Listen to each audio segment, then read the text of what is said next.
Welcome to the Unbound podcast. My name is Kyle, and today's guest is Bryan Hood. Bryan Hood was in the military and was with Blackwater and ended up doing some jobs with the agency when he was with Blackwater.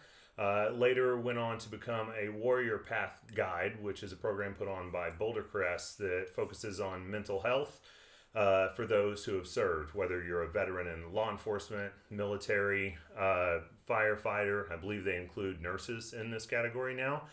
And the Warrior PATHH program, I'm actually a graduate of it. So through a long roundabout way, Bryan's actually the reason that I went, and it helped turn my life around in amazing ways. We've spent a lot of time discussing Bryan's past through the military and what got him there to PATHH, and ultimately quite a bit about men's mental health. Well, everyone's mental health, especially for those who have lived the warrior spirit. So this conversation was awesome for me. I hope you guys dig it as much as I did. Here's Bryan Hood. A lot of mental health issues could be solved with guys being on test. That makes a lot of sense. 100%. I read a study about it, the New Zealand Special Forces years ago, about 2018 when I started. You're talking about PTSD and all that. Mm-hmm. And they found a lot of them were low tests because their endocrine system had been fried from running in the red for so long. Mm. And so it's why you see a lot of cops and firefighters and military guys, combat vets. Their test is low. And even in the females, their endocrine system's screwed up. And it's because our bodies are not naturally made to run in the red for extended periods of time. Right. You know, it's like fight or flight, you get your dump, and then you cool down and you're good. But even when you're deployed, you're running in the red when you're sleeping. You're sleeping light, the slightest sound, whatever. I mean, you don't get good, real sleep. You know, all that stuff. So it really screws up your cortisol, your dopamine, all that stuff. And so they found that giving these guys maintenance doses of testosterone, not so much that it screws up their estrogen, but it really improved their mental being. So, yeah. And so, yeah, I think it was Tucker I saw mention testosterone and nicotine, so I went down that road. I don't think there's any studies that prove it. I don't know. I don't think the right people, and the people who could prove it aren't going to want to pay or don't want the information out there. I'm starting to wonder that, it's like, is that the goal to keep things down? Well, think about it.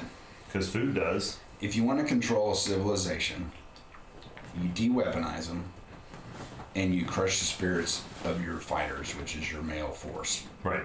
And if you can turn them all into eunuchs, you've got control. So if they can inject our food, our environment, the air, whatever, with anything that suppresses our testosterone and our willingness to fight, that's a win for them. What do you think about chemtrails? Dude, we could go down that. Let's do it. Because I opened up Pandora's box last year. I was all against. I'm like, chemtrails, you're a weirdo. Yes, we landed on the moon. Yeah, it's all that. Oh, sorry, real quick. Yeah. I just bought Life magazine in print from '69 about the moon landing because I wanted to see undoctored by modern standards versions of the moon landing, and I was far more distracted with how amazing the ads were and the prices of vehicles and food, and $2,000 for a brand new Ford Maverick. Yeah. But then it's like $24 for a Quartz basic watch. Right. It's like, well, that's crazy. And some food prices were in there, and the marketing was amazing too. Sorry, I went off on a No, you're good. Go back. But it's just, I don't know, man. I opened up my mind myself to, let's just approach all these conspiracy theories, Antarctica, all this stuff, and just be open to what if, which is a PATHH characteristic that we try to encourage students. Just consider things. Be open. Yep. Are you open? And we throw the football, right? You catch it and you throw it back. You're agreeing that you're open to. So, yeah, man, I've changed my beliefs on a lot of things in that regard. I've kind of propaganda. I got one of my very good friends has lived in Russia for 3 or 4 years now, and we talk, and he's from Chattanooga, Tennessee, so he's an American dude. He was an SF guy for years, and we worked together overseas, whatever. But he's like, man, we're pumped so much propaganda. I mean, it really started probably in the 40s, the propaganda machine. 30s or 40s is when it started, and it's just, and with technology, they've gotten better at it. Yeah. You know, it's like the whole Project Mockingbird type thing, get the media on board, and now, you know, you believe everything you see in the media, not you, but the general population, and you can't even believe the weatherman now, because they're always wrong, and especially with chemtrails and that weather manipulation, which is all factual, and people say, man, that's conspiracy theory. If it is a conspiracy theory, then when you go to CIA.gov and you pull up all, you can research it and read the unclassified documents on weather modification. Mm-hmm. It's all there. Right. And so, well then, what are they lying about? Is the CIA lying because they say it's real? So it's like, in the end, it just comes down to you just got to go with your gut. You know, and then you think about it, we talk about, I'm almost 50, I'm 49, and I don't remember seeing chemtrails in the skies. And then there's a big article about Disney's putting chemtrails in a lot of the older videos, the older movies. They're editing chemtrails in the skies so they can get the younger kids that watch these old Alice in Wonderland or whatever. I mean, Snow White, whatever. They just see it's a thing. And seas can't. It's always been there. What is that called? Where everyone remembers in my generation a movie called Shazam that apparently never took place. I can't remember the guy who's starring in it, but we all have like a memory of the movie. But then when we try and think of scenes, we don't remember it. Fruit of the Loom. Have you seen that one? Mm-mm. The cornucopia holding the fruit. Yeah. Right. Yeah. That's the logo you remember. Yeah. There's no cornucopia.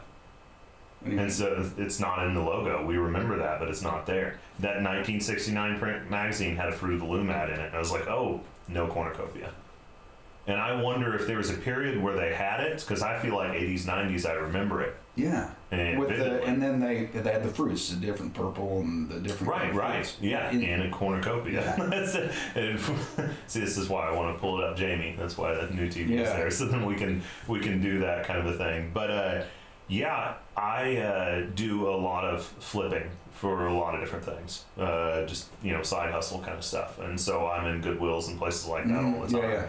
And I am trying to find a Fruit of the Loom shirt that has the cornucopia because I'm convinced it is a thing. But there's a thought that is a psyop of sorts to see if they can take something, shift it, and act like it didn't happen. And if they can pull that off, well, you can continue that snowball. Well, I've come to the conclusion, I believe it. I don't know, man. I started reading this Antarctica stuff, and there's some conspiracies that beyond Antarctica, you can't fly from South America, the tip of South America, over Antarctica and come up to Australia or whatever. Right. They say that it's a flat earth. It's kind of the flat earth. I'm not a flat earther. I'm not there yet. It's good you started with that. But it's interesting. They say that you fly so far and then it turns into lush green.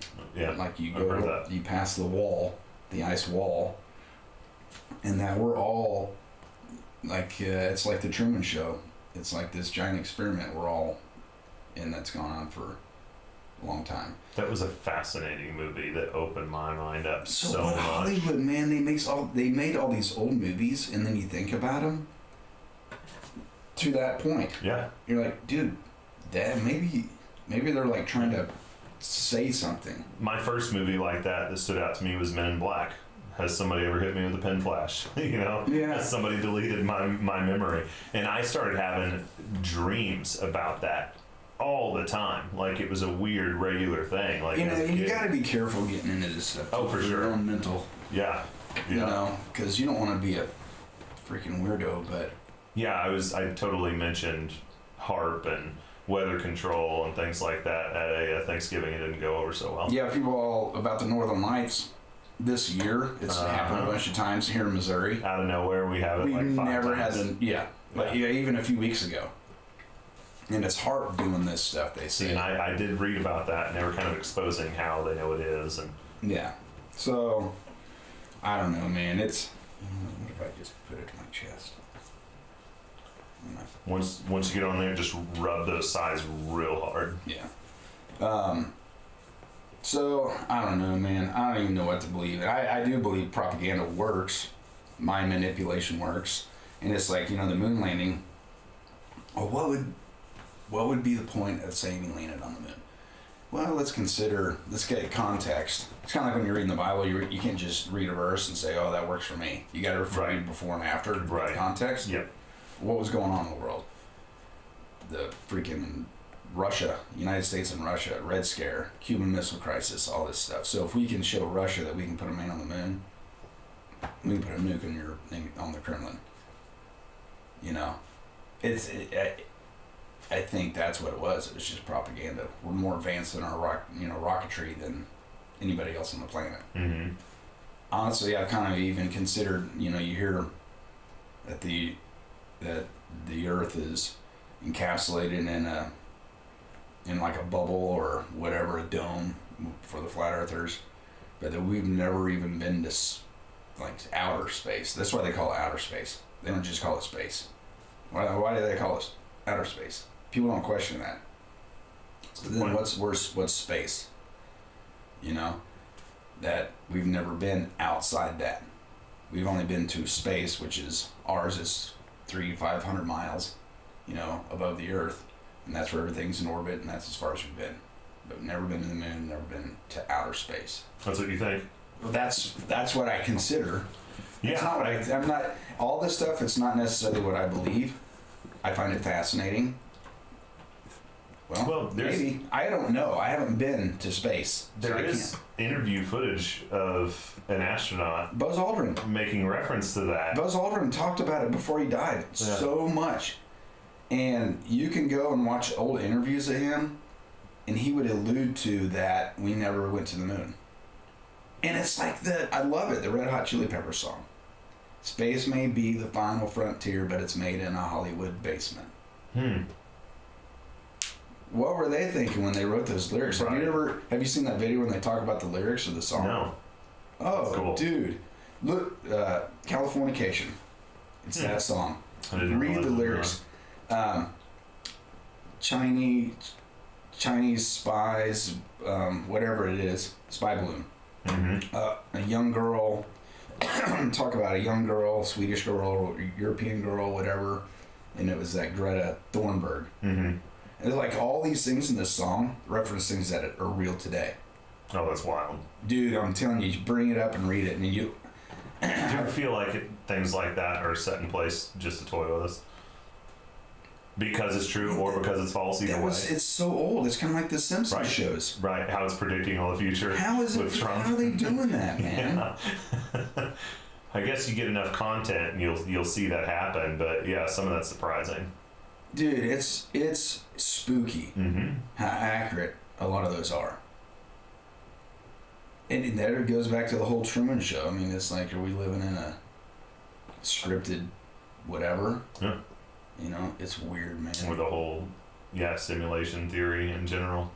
But then I don't know if you're a man of faith or anything like that. So that's my anchor. That's what kind of brings me back home. It's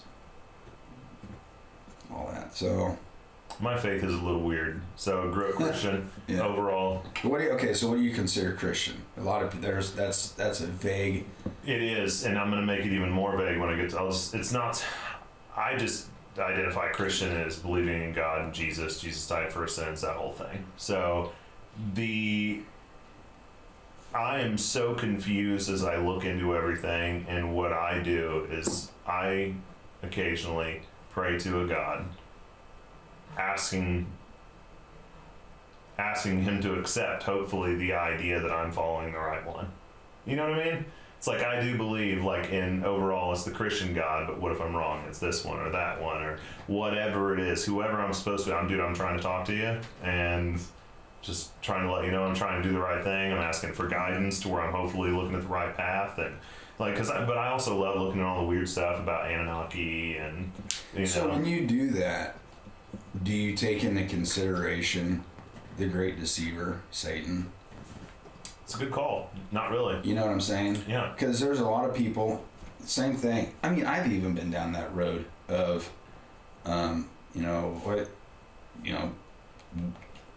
questioning God's reality and all that.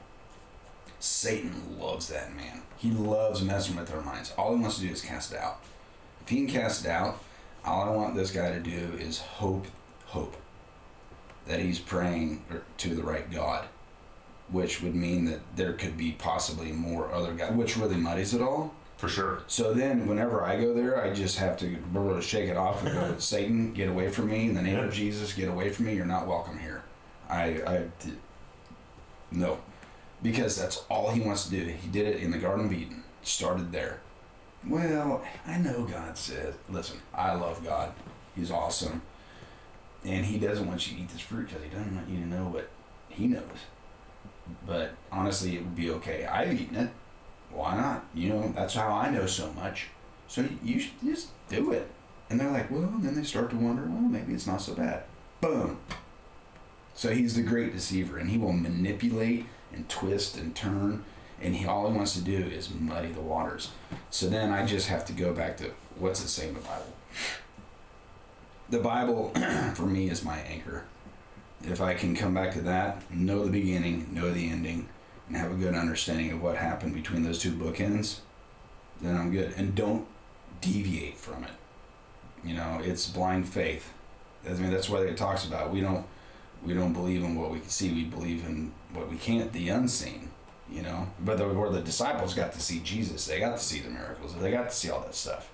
But they had to do that so they could write it and tell the stories to get others to believe. We walk by faith, not sight. And that's it. It's just believing. But then, so it's like, okay, well, it's easy to have faith, but you need some kind of proof. Cool, look at the prophecies that have been fulfilled. Look at what's been written. Everything is in the Bible. Everything that's happening today is all in the Bible. Everything's been foretold. And there's so much that has come to pass that has been documented. Nobody's ever been able to refute things that have happened in the Bible scientifically. They haven't. They've found actual artifacts. They've found things. So you can't. It's either you believe or you don't, and that's the thing. And God talks about it. Jesus said, "I'll spit you out." Lukewarm will spit you out. You're either in or you're out.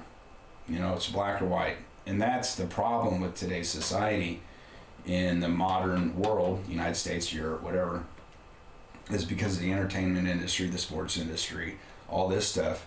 The good and the evil gets so muddied that it's that gray area. You're like, well, I don't know, maybe. Hollywood is they're masters at it. Satan, that's Satan's tool, is Hollywood. But for me, having gone on mission trips and seeing good and evil, there's no question, and you can feel it. I've been around evil. I can feel that dankness, that cold weight on me. I know when I go into a place that if I go into a house that is a God-loving, God-following, Jesus-following home, I can feel it. I can evil people. I've been around people. And the other night, Saturday night, we were at Dairy Queen, and there was a guy, kind of weird acting, but I can see in him, and I felt it. And my buddy, who was another believer like me, that guy was not right. He had evil in him, and I think he was planning on doing something. But supernatural battles, man, it's constant going on right now, right here, and probably in this room. This on all the time, man. There's angels fighting on our behalf, on believers' behalves. Fighting you see the little meme and the guy that's holding the shield, and then all the evil's coming in and he's shielding the kid. Mm-hmm. Yep. That's it, man.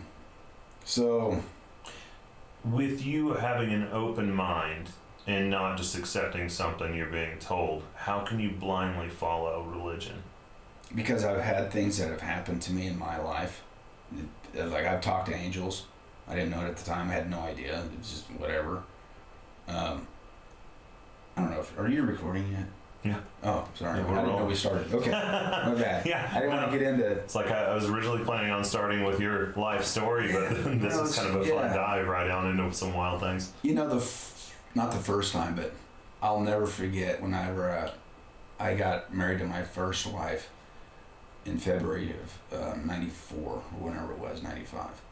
And she was an addict. She was hooked on crank meth. And I was 19, she was 17.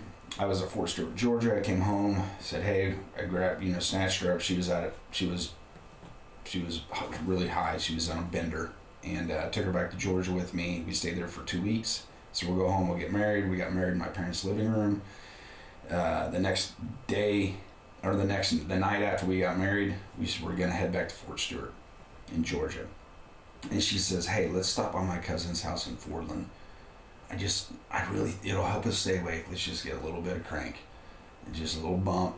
It'll help us stay awake when we drive through the night. And she's trying to talk me into that. I'm like, no, dude. Like, she's a junkie, Yeah. And, dude, it's just the weird things that have happened. So we're in my Jeep Wrangler. We're driving out Fordland. We turn off. We're going back in the country. And I just felt the Holy Spirit. I just felt, no, don't do this. Do not do this. I said, you know what? I'm going to pray about it. I mean, obviously, Lord, should I go and get some drugs and do drugs? But I did. That was my prayer. Lord, should we go do this? Lord, give me a sign. Show us right now. We're driving down a gravel road. It's probably 10 o'clock at night. Driving down this road. My headlights go out. It's blacker than a bag of whatever, man. It is dark. Pitch black. Headlights go out. That's never happened. And it was... Headlights go out, and I go, nope, we're not doing this. We're not doing this. And I was pissed. I was like, we're not doing this. We can go by and say goodbye, but we're not doing this. That is God telling us, right? That, what more of a sign would you need? Ding dong, this is it. Headlights came on. We drove to the house. She said goodbye. She probably got some freaking meth, but I didn't do it, and so, your question was faith. Faith for me is compounded by events. And you think in events that happen in your life, it's little miracles, maybe it's healings, maybe it's blessings, maybe it's, whatever. I'm kind of I jump around all over the place, but so there was a big story about me when I was in high school. After my freshman year, I went to church camp of all places. I'll just jump right into this. This was my first experience with an angel. Church camp after my freshman year, and I used to get in all sorts of fights growing up, and I was an ornery kid.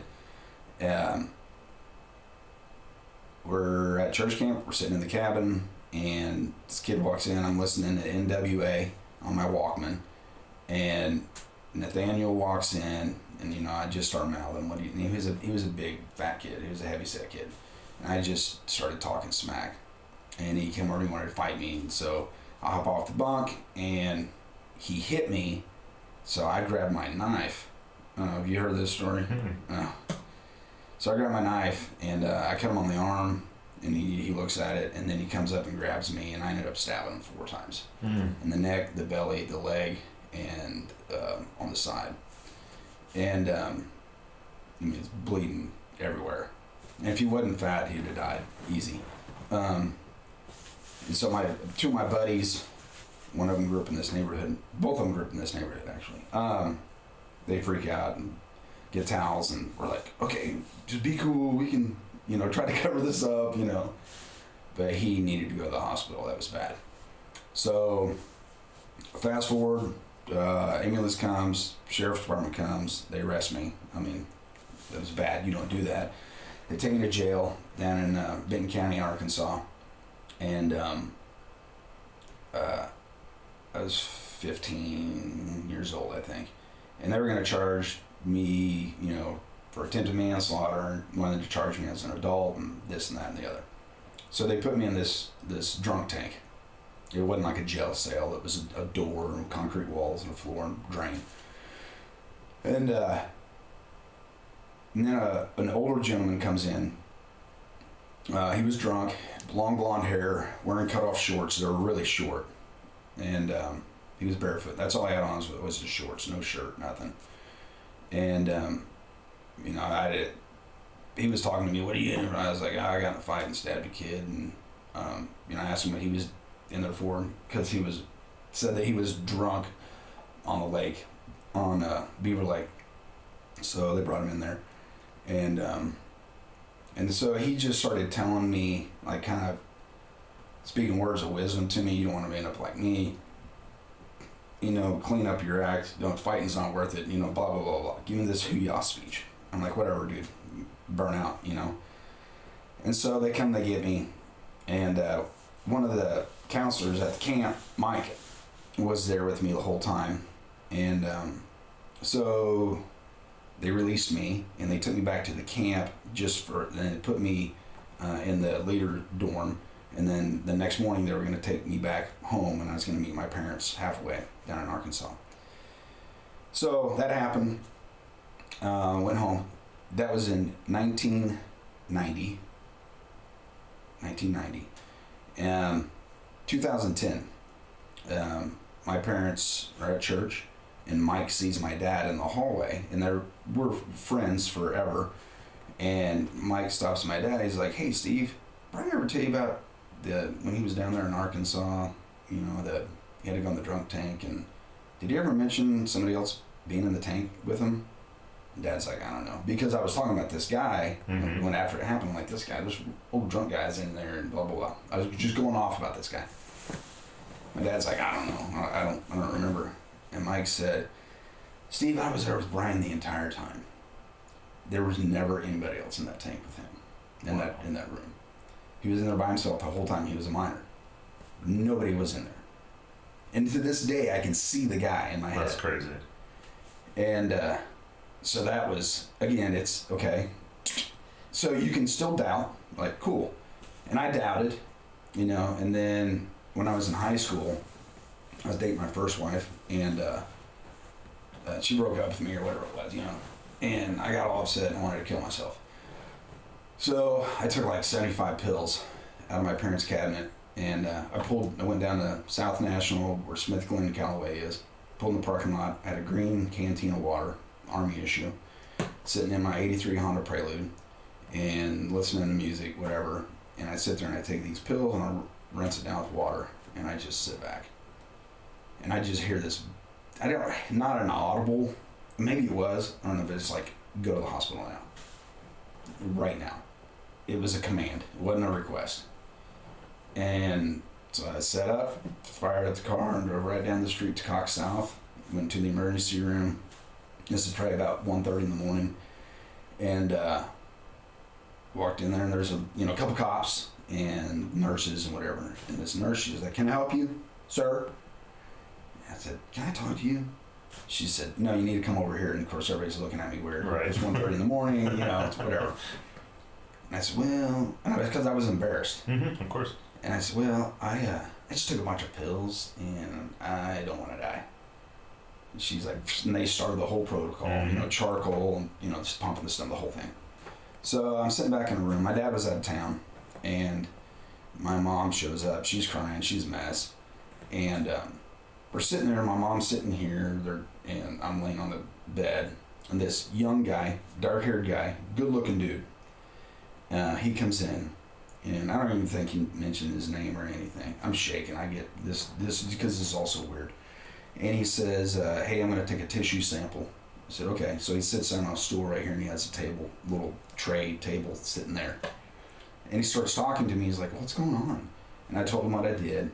Same thing. He gives me this hoo-yah speech, and, you have purpose in life and all this stuff. And I'm like, whatever, And then he gets up and walks out. He never touched me. Never took the sample, never touched me. Nurse comes around the corner, and she said, "Who was that?"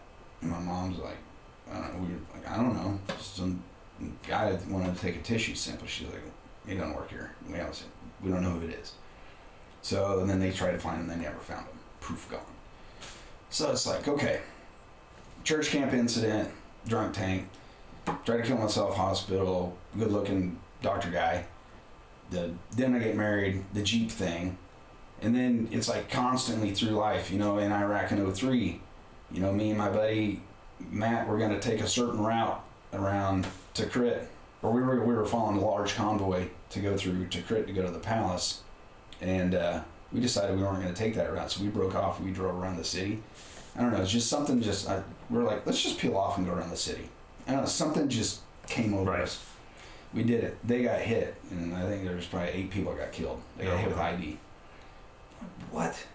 Crazy, And then we got in a gunfight in Afghanistan, and whenever it was, we killed Osama in 2011. That same month on Memorial Day, so we killed Osama. Was it like the 1st of May in 2011?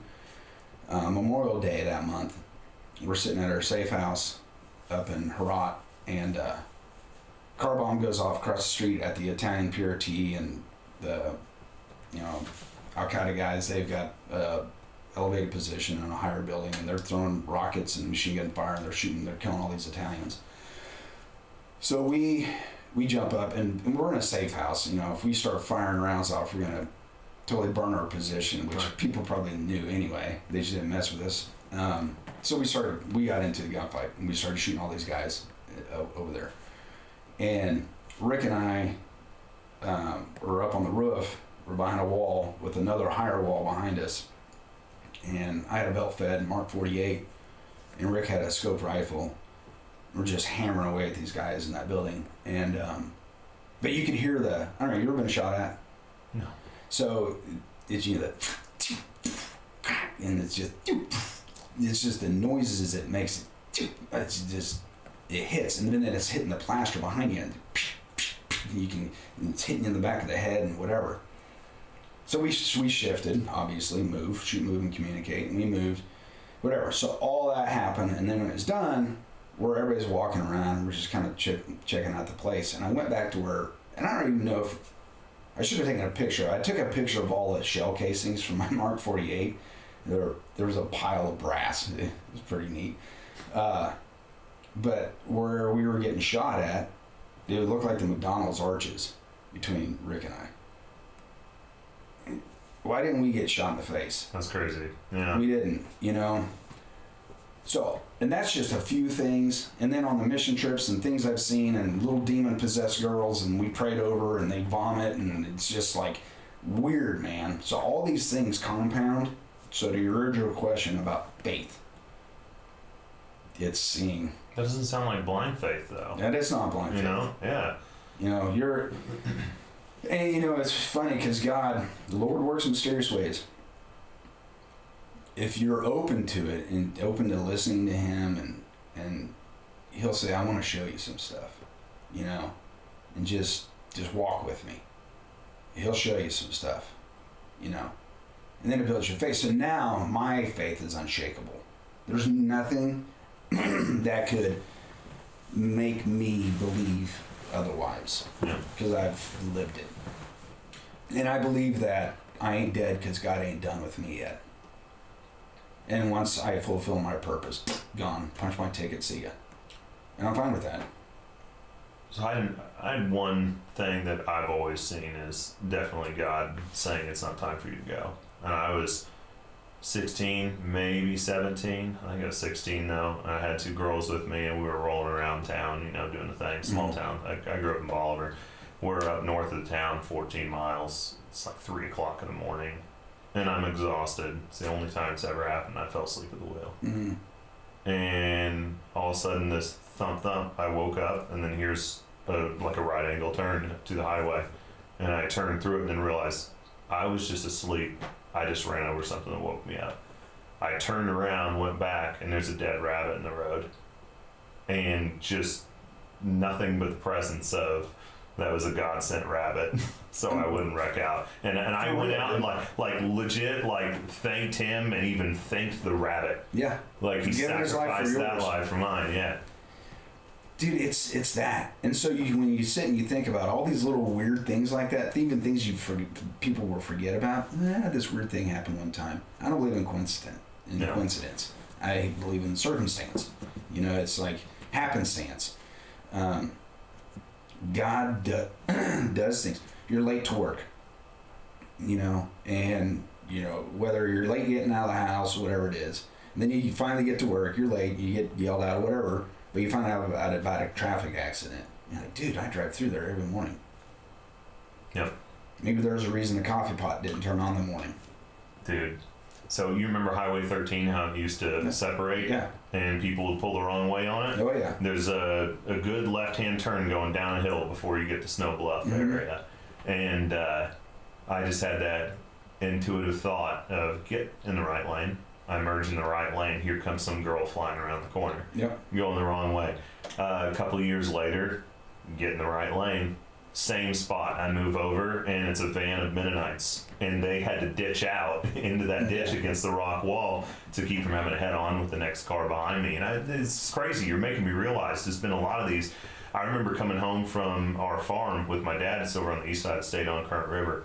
And he just had a bathroom incident hit him where he's got to go. Yeah. You know? And so we went and we stopped, and it was probably about 15 minutes, and then we're back on the road. And we go down the road just a few miles down the road as law enforcement and everything is just arriving to a Chrysler Sebring that's a convertible that's flipped over, and I already saw the lady was dead. And so you wonder, you know. Dude, and it happens all the time. Yeah. And we take these things for granted, but if you're tuned into it and you just be open to considering, man, maybe that was a God thing, then it, like I said, it compounds. And it compounds so much that it becomes solid. You know, it's like, it just, there's no question. So that's it, man. That's, yeah, I believe, you know, everybody's got a purpose. Everybody, even the homeless guy that nobody sees, you know, he has I don't believe that people are born to exist. I believe, you know, just breathe air. No. Everything is purpose driven. Why do you think all the bad in the world, those people need to be there? Do what? Why do you think all the bad people in the world need to be there as a purpose? And you're just saying like murderers and all that. Yeah. People who kidnap kids and kill them and all that. Well, we're not robots. We have free will. And people have the ability to choose, Viktor Frankl, choose their own way. And, you know, this is a sin-filled world ever since the apple. And so God, I can't speak for God. I mean, obviously, I can't even begin to say that I know God's ways. But I just believe that He is let the world be what it is. Let Satan do his thing, because he's the prince of the earth. And there'll be a reckoning. I mean, it's I don't know. And you know, people, why do good things happen to bad people? And, you know, like the kids getting, you know, kidnapped and murdered and all that, and bad people. Then it wouldn't give us the ability, because if everybody was just good, what would be the point of the gospel? You know? I guess that's for the afterlife, right? It's for eternity. You know? Because people eventually, whether it's the judgment throne or not, people are gonna have to choose, you know. And you know, people talk about the book of life. Your name's written in the book of life. One thing I've studied eschatology quite a bit, end times stuff, Revelation, and I believe that everybody who's born, because people say, well, how do little kids get to heaven? I mean, they can't live life to have their name written in the book of life, you know? Or people who are mentally handicapped. They can't grasp the concept of God. How do they get their name written? Everybody who's born, their name is already in the book of life. Everybody. But what happens, though, is that, there's a verse, I forget what it is, it talks about how God it's in Revelation, I believe. He weeps, and his tears blot out the names. So when somebody says, I don't believe in God, I'm an atheist, I'm a whatever, I'm a Satanist now, or whatever, agnostic, it saddens God because we're his children. And he sheds tears. We're made in the image of God. We cry, why can't God? So maybe God really does. When he does, his tears blot out those names from the book of life forever. And that's how people who aren't mentally able to say yes or no to Jesus, that's how they're able to make it to heaven. They kind of get a free pass, I guess. But people like you and me, we get choice, and there's going to be billions of people who choose poorly, and that's going to really suck for them, So, I don't know, man. Let's dive into your story. From Springfield. Actually, I was born in Des Moines, Iowa. My family's from here. They settled here in 1852.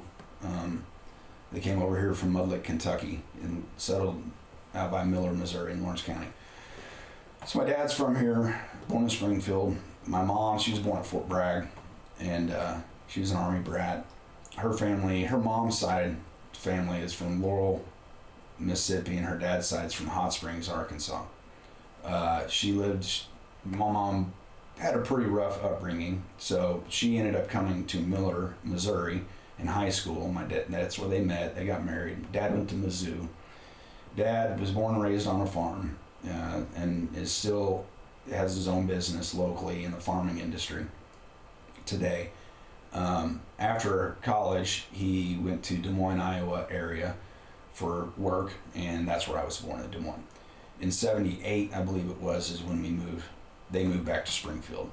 And so I grew up on the north side, north of I-44 off Glenstone area, and lived over there until 86 and moved over off East Sunshine. Went to Pleasant View, went to Hickory Hills, and then went to Glendale. Did not graduate. School was not my thing. Got my good enough diploma, and because back then GED is all you needed to join the military, and I always knew I wanted to be in the military. So I enlisted when I was 17 into the reserves locally, artillery unit, and then went to the very last day of school in 1993, 5 June 1993, and then shipped out for basic training 6 June 93 to Fort Sill to be an artillery guy. Did that. So I was in the reserves, so after basic training, came back home for about a year. And I'm like, I was doing construction, with a bunch of tweakers, and like, I need to live my dream, which was being in the military. So went active duty in December 94, and went to Fort Stewart, Georgia as a gun bunny, artillery guy. Did that for 3 years down there. Got married to my first wife, and 3 years down there, and then it was time to re-enlist, and I was like, man, what is the most rear echelon? I was just kind of sick of going on the field for a while, especially as a heavy mechanized division artillery guy in Georgia. So I wanted to do something that was cool, that would give me a skill in the civilian world. So I got the book of MOSs. It's like this thick. It starts at 00 Bravo, which is a diver, Army diver. And I read through almost all of them. Some of them I didn't care about, clerical stuff, and whatever. I wanted to do something cool. So I came up to 67 Sierra, which is an OH-58 helicopter repairman. The OH-58 is the little scout helicopter with a ball on top, and they armed it and all that. But basically, it's a Bell jet or Bell Lone Ranger helicopter. Use them in Vietnam for fire observers, artillery guys, scouts. So I became a crew chief on that. Went to Virginia for 5-6 months, retrained, and then got stationed in Germany, in Schweinfurt, Germany, part of 1st Infantry Division. And went and did that for 3 years. I was only home for maybe 11 months out of the 3 years because of all the deployments, Grafenwehr and Hohenfels and schools, and then Kosovo and all that. And then Dad said, hey, if you want to get out and come home, I got a job for you, selling farm equipment. And at that time, so I ETS 14 November 2000. And during that time, General Shinseki was the Department of the Army guy. And the Army was changing as far as height and weight standards and, more lovey-touchy, which transitioned into this woke military that we have today. I don't blame it on Shinseki, but around 99 is when all that stuff began. And it wouldn't really be all you could be anymore. And so I'm like, this is not for me. H.R. McMasters was my squadron commander. I was in the cavalry, 1-4 Cav. And he went on to become a 3-star. But he asked me, because I was a platoon sergeant, or the maintenance platoon in Fox Troop. And he said, well, Sergeant Hood, what are you going to do when you get out of the Army? This is kind of funny. And he said, what are you going to do when you get out of the Army? I said, well, I think I'm going to go and race NASCAR. And he's like, really? I go, I don't know, it just seems cool. He's like, well, that's pretty expensive. How are you going to afford to pay for that? I said, I'm going to go win golf tournaments. And I didn't golf. I hated golf. So it's kind of funny now because I'm a big golfer. But so anyhow, I got out, came home, went back in the reserves here locally. And one of my best buddies, and still to this day, Matt's like, hey man, you should join the reserves, buy a crotch rocket, it's a bike payment, whatever. I said, okay. And when I was an E4 for 4 years. I was E4 Mafia guy. I didn't want to be a sergeant. I didn't want the responsibility. So then when I went to Germany, they said, specialist said, you need to get some stripes. You've been an E4 for 4 years, let's do something. So when I got off active duty, I was a E5 and came home, went in the transportation unit in Springfield. I got my E6. And then I was an E6 for, 10, 12 years, just because I didn't really care.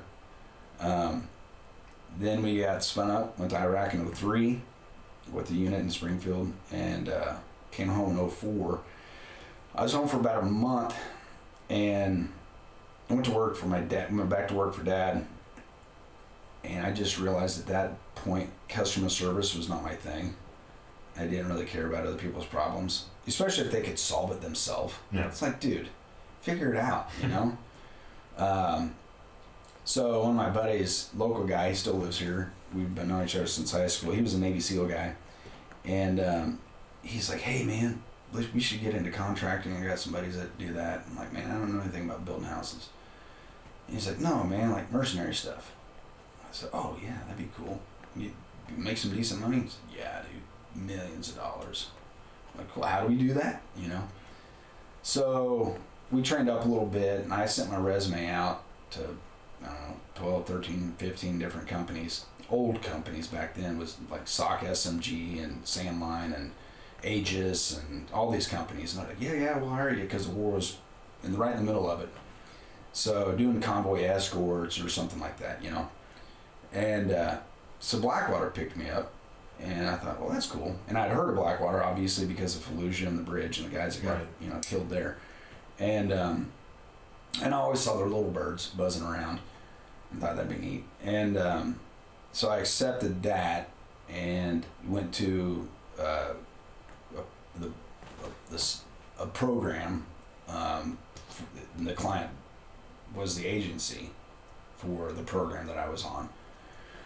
And went out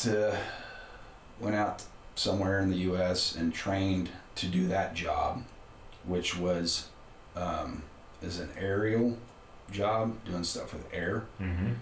And so after that, that was 05 when I did my first deployment with them, making $500 a day, $550 a day, and went over in the area of Afghanistan and did that for about a year. But I did a few trips there, like 90-day trips, 70, 90-day trips, 70, whatever I think it was. But just talking to some other guys, I was new to the whole contracting thing, and I thought it was super neat that I was working for the agency too. All you know is what you see in movies. Right. So, when we had to sign our paperwork and all that stuff up in Virginia, these two guys, they walk in to a room. We're all there in a meeting room, and they come in and, they introduce themselves. They're attorneys for the Central Intelligence Agency, and I'm like, oh my gosh, man. At that moment, I thought about what I told one of my counselors in high school when I was freshman, sophomore. When you sit down with your counselor and you talk about your career path, what you want to do. And I said, I want to travel the world and carry a gun. I want to kill bad people and get paid for it. And they called my mom, and hey, Brian's disturbed or whatever, and they're like, sounds like you need to go in the CIA or something, which is funny because I did that. And so I did that, but then I learned about the mobile program, and I thought, well, that beats the heck out of this. I'm out here doing what we do with these aircraft and guarding this base in the middle of nowhere, and this sucks and whatever. I want to be mobile. and there's more sites globally to go be a mobile guy. And so I contacted the guy back in Moyock, Virginia, Blackwater, and I said, hey, I want to be a mobile guy. They said, well, you don't qualify, and you won't pass the selection for it. I said, well, thanks, but I'd like to try anyway. And because they wanted basically soft guys, but they were really juicing up the GRS guys. Mm-hmm. Because that was still, GRS was still pretty new.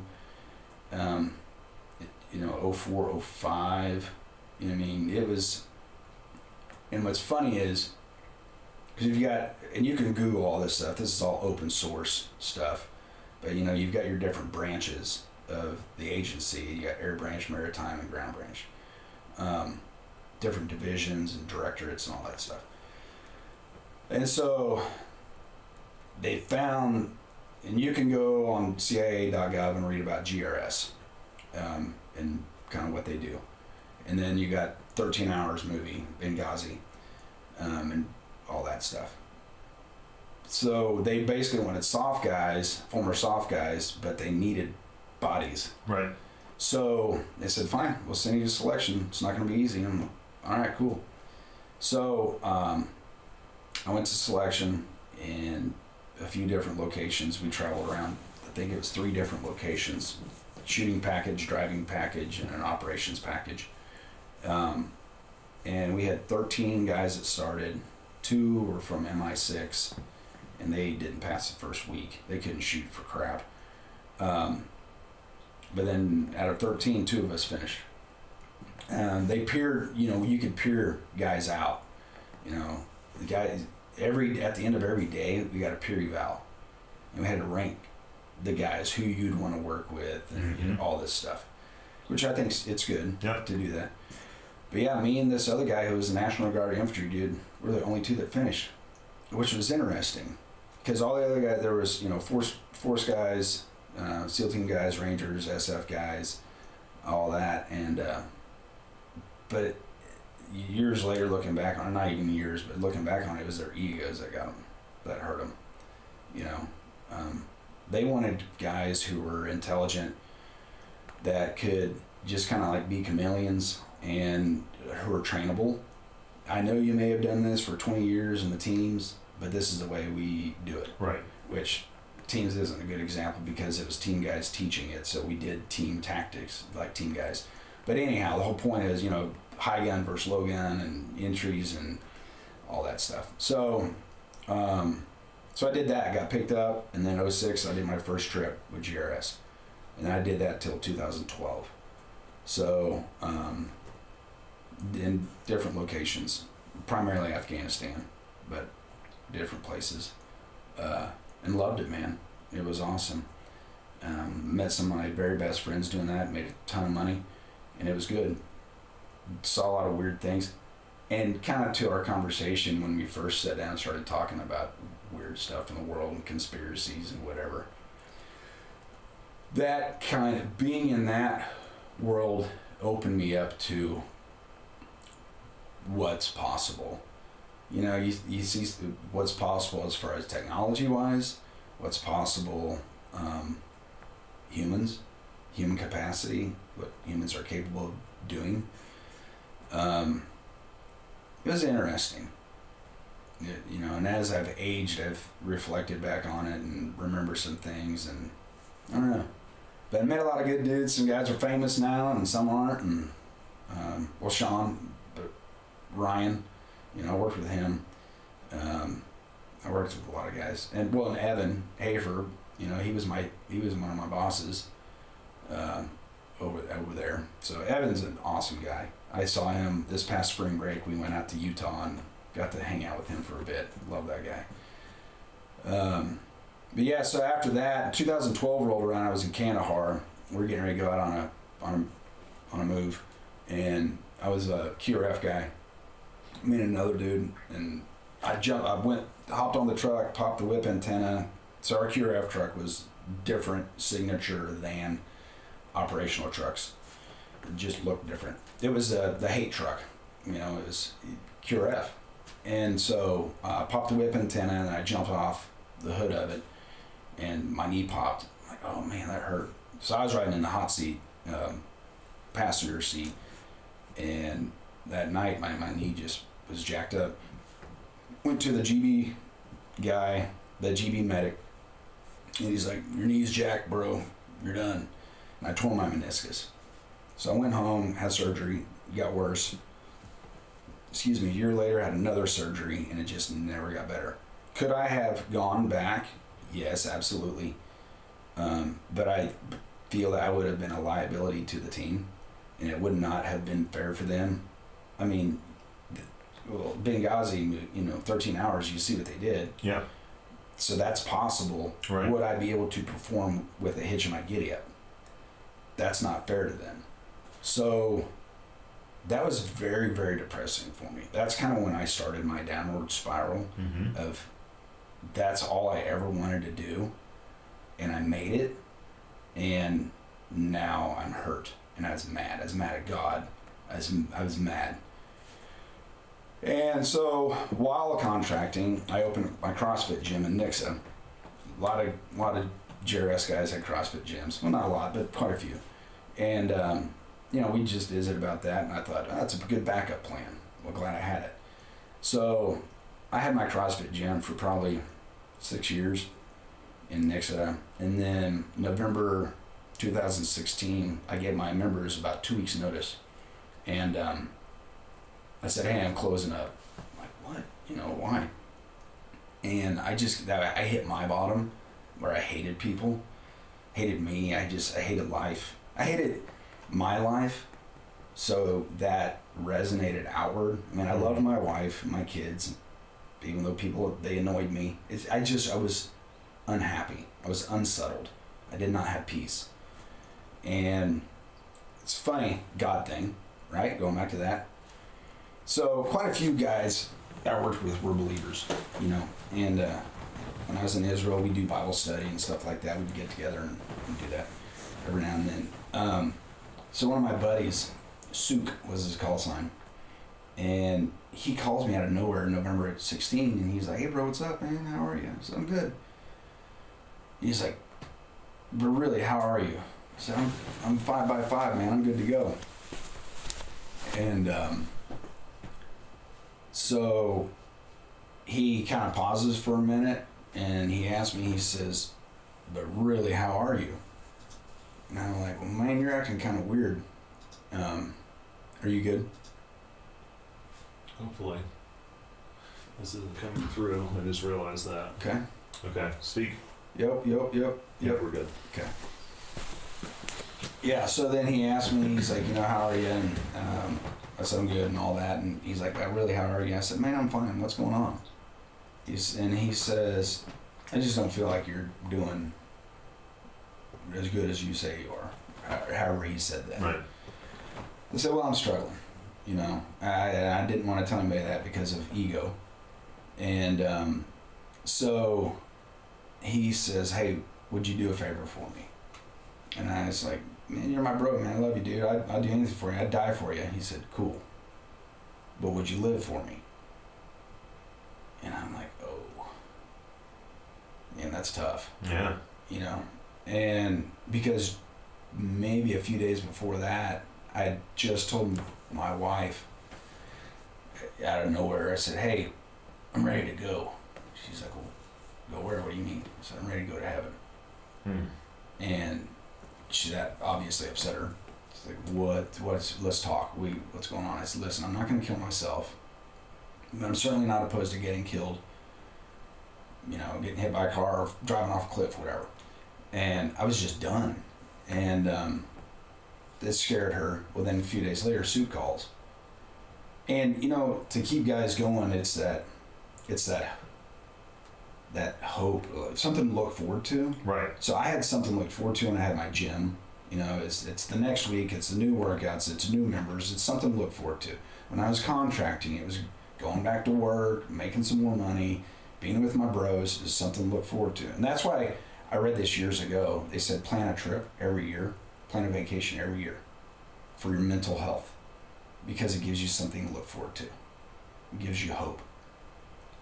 And so Suki says, do a favor for me, live for me and all that. And I said, okay, what's up? He said, I was struggling too. He kind of told me about what he was going through. And he said he went to go get some help, Boulder Crest, and asked me if I'd go. I'm like, man, I'm not into that kumbaya stuff. And he's like, bro, it ain't about that. So I have the most respect for this guy, even today. And if I need some warrior wisdom, all I gotta do is call that guy, and he sends it to me directly. And he's a mentor of mine, and I had no idea what I was gonna get into going to Warrior PATHH. And so that was in February 2017. I went to PATHH. What's interesting about that is after I became a PATHH guide, I would tell a story about my PATHH experience. And that we left on a Friday. I remember we left on a Friday morning to go, and then we went home the following Friday. That Friday morning that I was leaving, my son, who's 13, almost 14 now, he would always make eggs and make his own breakfast. And he made breakfast that morning. He's sitting at the island. And I always tell my kids, put your glass at 12 o'clock at the top of your plate. That way you avoid knocking it over, simple stuff. He had it sitting over here. And I was in the kitchen, over in the corner by the sink, and I heard the plastic cup hit the floor, orange juice. And I turn and look, and I see that orange juice seeping into the hardwood. And I went over there, and I lost it. Cursing at him, F-bombs. Slammed it down. 12 o'clock, 12 o'clock, 12 o'clock. How many times I told you 12 o'clock? You don't put it at 9, you don't put it at 3, you knock it over. 12 o'clock. Get out of here.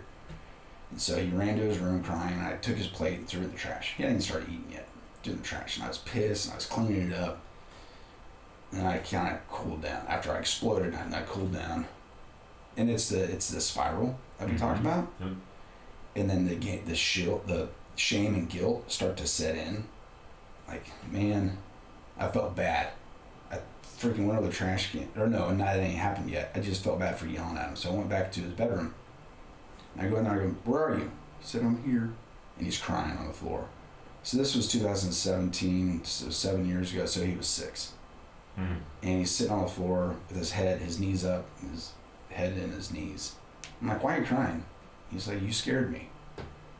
I'm like, dude, I'm your dad. I'm never going to hurt you. Just freaking put it at 12 o'clock, man. Just super easy. Get back in there and eat breakfast. So we go back in there, and he says, where are my eggs? Oh, crap. I threw them in the trash. Felt bad. Later that day, I flew out. Went to PATHH. I'm not kidding you, man. It's a true story. I got home Friday. That Saturday morning, the following day after I got home from PATHH, no, I got home on a Thursday, so that following morning was a Friday. He made eggs. It's the exact same situation, dude. And he has his cup sitting there, and I'm standing by the sink. I hear the cup fall. He knocked it over again, and I turned and looked. And he's looking at me, and he's scared to death. Just waiting for it. Yep. And I go, so I took my pause. Yep. Right? Did a 4-7-8. Yep. Breathed. I said, uh-oh. what do we do? And he's looking at me like, is this a loaded question? Do I really answer? And he goes, clean it up. I'm like, yeah, how are we going to clean it up? Paper towels? Like, let's try it. So I grabbed the roll of paper towels over there. We got on the phone and clean it up together. And, I mean, that was a huge win. Yeah. To this day, I think about that. Just taking that tactical pause to breathe, consider, understand, and then act. It's the whole think, feel, decide. The thing that I learned about years ago in the military, or even copping or whatever. It's just be decisive, make a decision. You can think and feel about it later, but we need to make a decision now. In everyday life and with my kids, I really try to practice this all the time. Think, feel, decide. What order is the best order for that? We used to just decide, and then we'd think about it, and then we'd feel like crap. Now, I try to feel, empathy. If that was me, what would I do? All that. And then, so I feel it. Oh, yeah, I've been there. I think about it. Yeah, this is probably the best course of action. And then I make a decision. And that's what I did in that moment. Huge, huge difference. And whenever I yelled at him, I robbed him the opportunity to learn a lesson. But that second time around, I gave him the opportunity to work through that struggle, which was a mess. And I said, where does our cup need to be? He said, 12 o'clock. He said, okay. And to this day, he'll tell you at 12 o'clock. I don't know if it was because of the first instance or not. But so going through PATHH was huge for me. I learned a ton, and I still practice a lot of those things today. And then I became a coach, and I would coach other groups of men who came through the program. And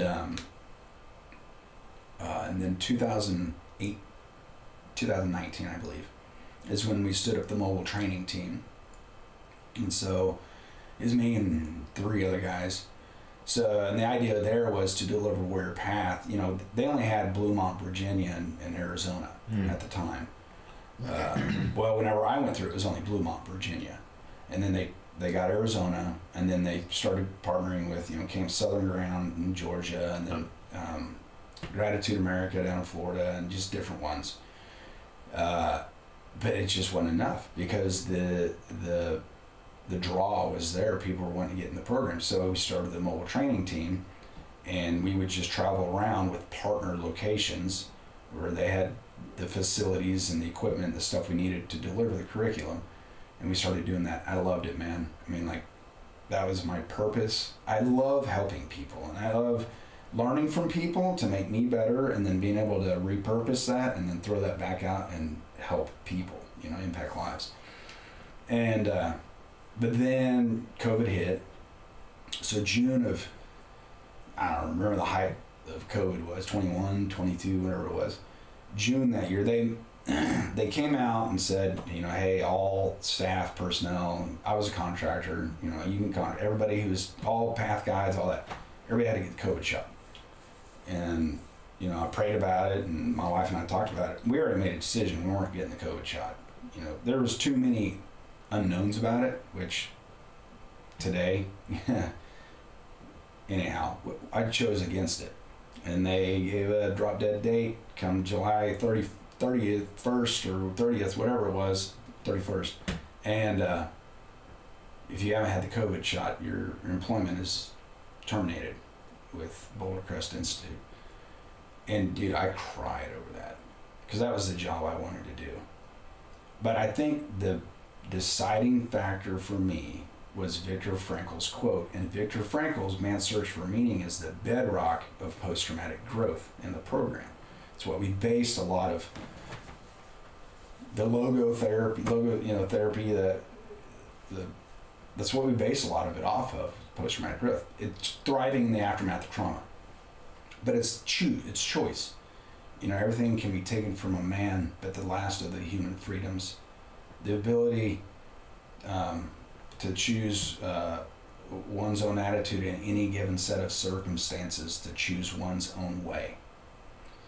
And that, for me, and you think about it, so if I'm a visual person, so I have to paint the picture. And when Viktor Frankl came up with that, because he was an Auschwitz survivor in multiple death camps, he was a Holocaust survivor. And you've got very wealthy Jews, and then you've got bum Jews, and you've got women Jews and children Jews, all these different ones. But then when they line up, and I've been to Auschwitz, I went there a few years ago in Poland. When you line them up and you strip them down, take their jewelry from them, their clothes from them, you shave their heads, they're all equal. Status is gone. You're not that wealthy guy anymore. You're no better than the bum who was begging on the street. So everything can be taken from a man, but the last of the human freedoms, the ability to choose your attitude at any given set of circumstances. So Viktor Frankl chose to have a thriving, a survival attitude, let's get through the next 5 minutes. That was his choice. And that's what we tell you guys. I mean, that's what we tell students. Struggle never ends. Struggle's good. Struggle's what makes us stronger. You're not going to bench press with a 45-pound bar. You're going to slap plates on, because only in the struggle do you get stronger, right? Mm-hmm. So we celebrate our struggles. It's biblical. Celebrate, and it produces endurance and perseverance and all that. So if I'm teaching these guys choice, but the choice is being taken from me to get a vaccination or not, that doesn't jive. You're robbing me of my choice. Actually, no, you are encouraging my choice, and I made a choice. And I had to terminate my employment. I was mad. I was bitter. I was mad at Ken. I was mad at Josh and everybody. But I think love prevails, and understanding. I understand that at that time nobody really knew, so I choose to understand that they were making the best decision they knew to make during that time of uncertainty. Well, I expected there was a lot of push that they were having to deal with too, with who all they're connected to keep the program alive. Yeah, it's a nonprofit. You start the app and it says powered by Boeing. And so I've chosen to understand that and to let any resentment or bitterness go because of that. Yeah. I think that's fair. And that falls in line with just having emotional intelligence. Yeah. And which many people don't even know what that means. But, I've gone down this path of trying to increase my emotional intelligence, not to just only understand my own emotions, but to understand others. I was thinking about that in the shower last night. It's kind of funny how this stuff hit, but it's thinking about fear and sadness and anger and all that stuff. One of the best, because I taught the module on emotions, and which made me dive into it because I wanted to be really good at it. Mm-hmm. If I'm going to teach it, I want to be good at it. I want to be a SME, a subject matter expert. So I really didn't understand emotions versus feelings, and it was explained to me and helped me to understand that if you and I were to go and get ice cream, if I said, hey, Kyle, let's go get ice cream, how would that make you feel? Pretty good. Happy. Yeah. Yeah, almost everybody likes ice cream, right? What's your favorite ice cream? Just vanilla. Vanilla, right? What's the one you really don't like? Oof, I don't know. One of the weird ones. Butter pecan? Sure. Okay. Butter pecan's my favorite. So we go get ice cream. You're happy. And I give you butter pecan and I take the vanilla. And you're like, whatever. I'm happy we got ice cream. But if I said, just kidding, and I gave you the vanilla and I took the butter pecan, that's joy. Yeah. Right? So and I would see it in your eyes. I would see it in your face and your muscle tension from your smile, just satisfaction, and that's joy. So, and when we taught, really it's like the primary colors. We're born with three primary emotions, like three primary colors, right? And which is joy, fear, and sadness. And then from there, light colors, yellow and blue, mix it together, you get your tertiary colors, right? Secondary colors, whatever. So fear and sadness it often results in anger. And so, but what is fear and sadness? Fear is related to anxiety, whereas anxiety fall in place is future. What has not happened yet? We're getting ready to go ride a roller coaster together, you and I. I've ridden this roller coaster up at Worlds of Fun. You haven't. You love roller coasters and you're super excited. Me, last time I rode it, I crapped my pants and vomited. And I had a bad experience. So excitement and anxiety have the exact biochemical effect on the human body. It's just up to us to decipher what we want, or what camp we want to sit in. So you're excited, I'm anxious, because I have an experience from the past. So anxiety is based from a fear of the future because of an experience from the past. Right.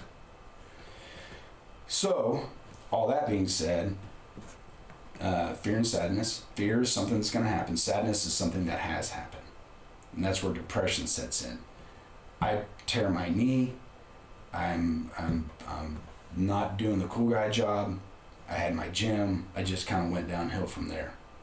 All these things happened to me, which increased my depression. And then I start thinking about the future. I have no future. I've lived my rock star job.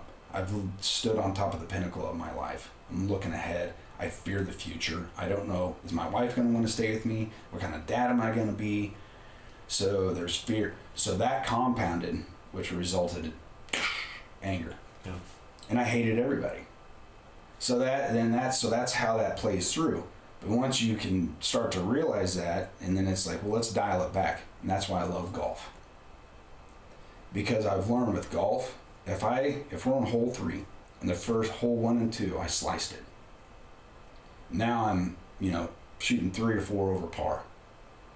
I think to myself, I've got to get a birdie on the next couple of holes.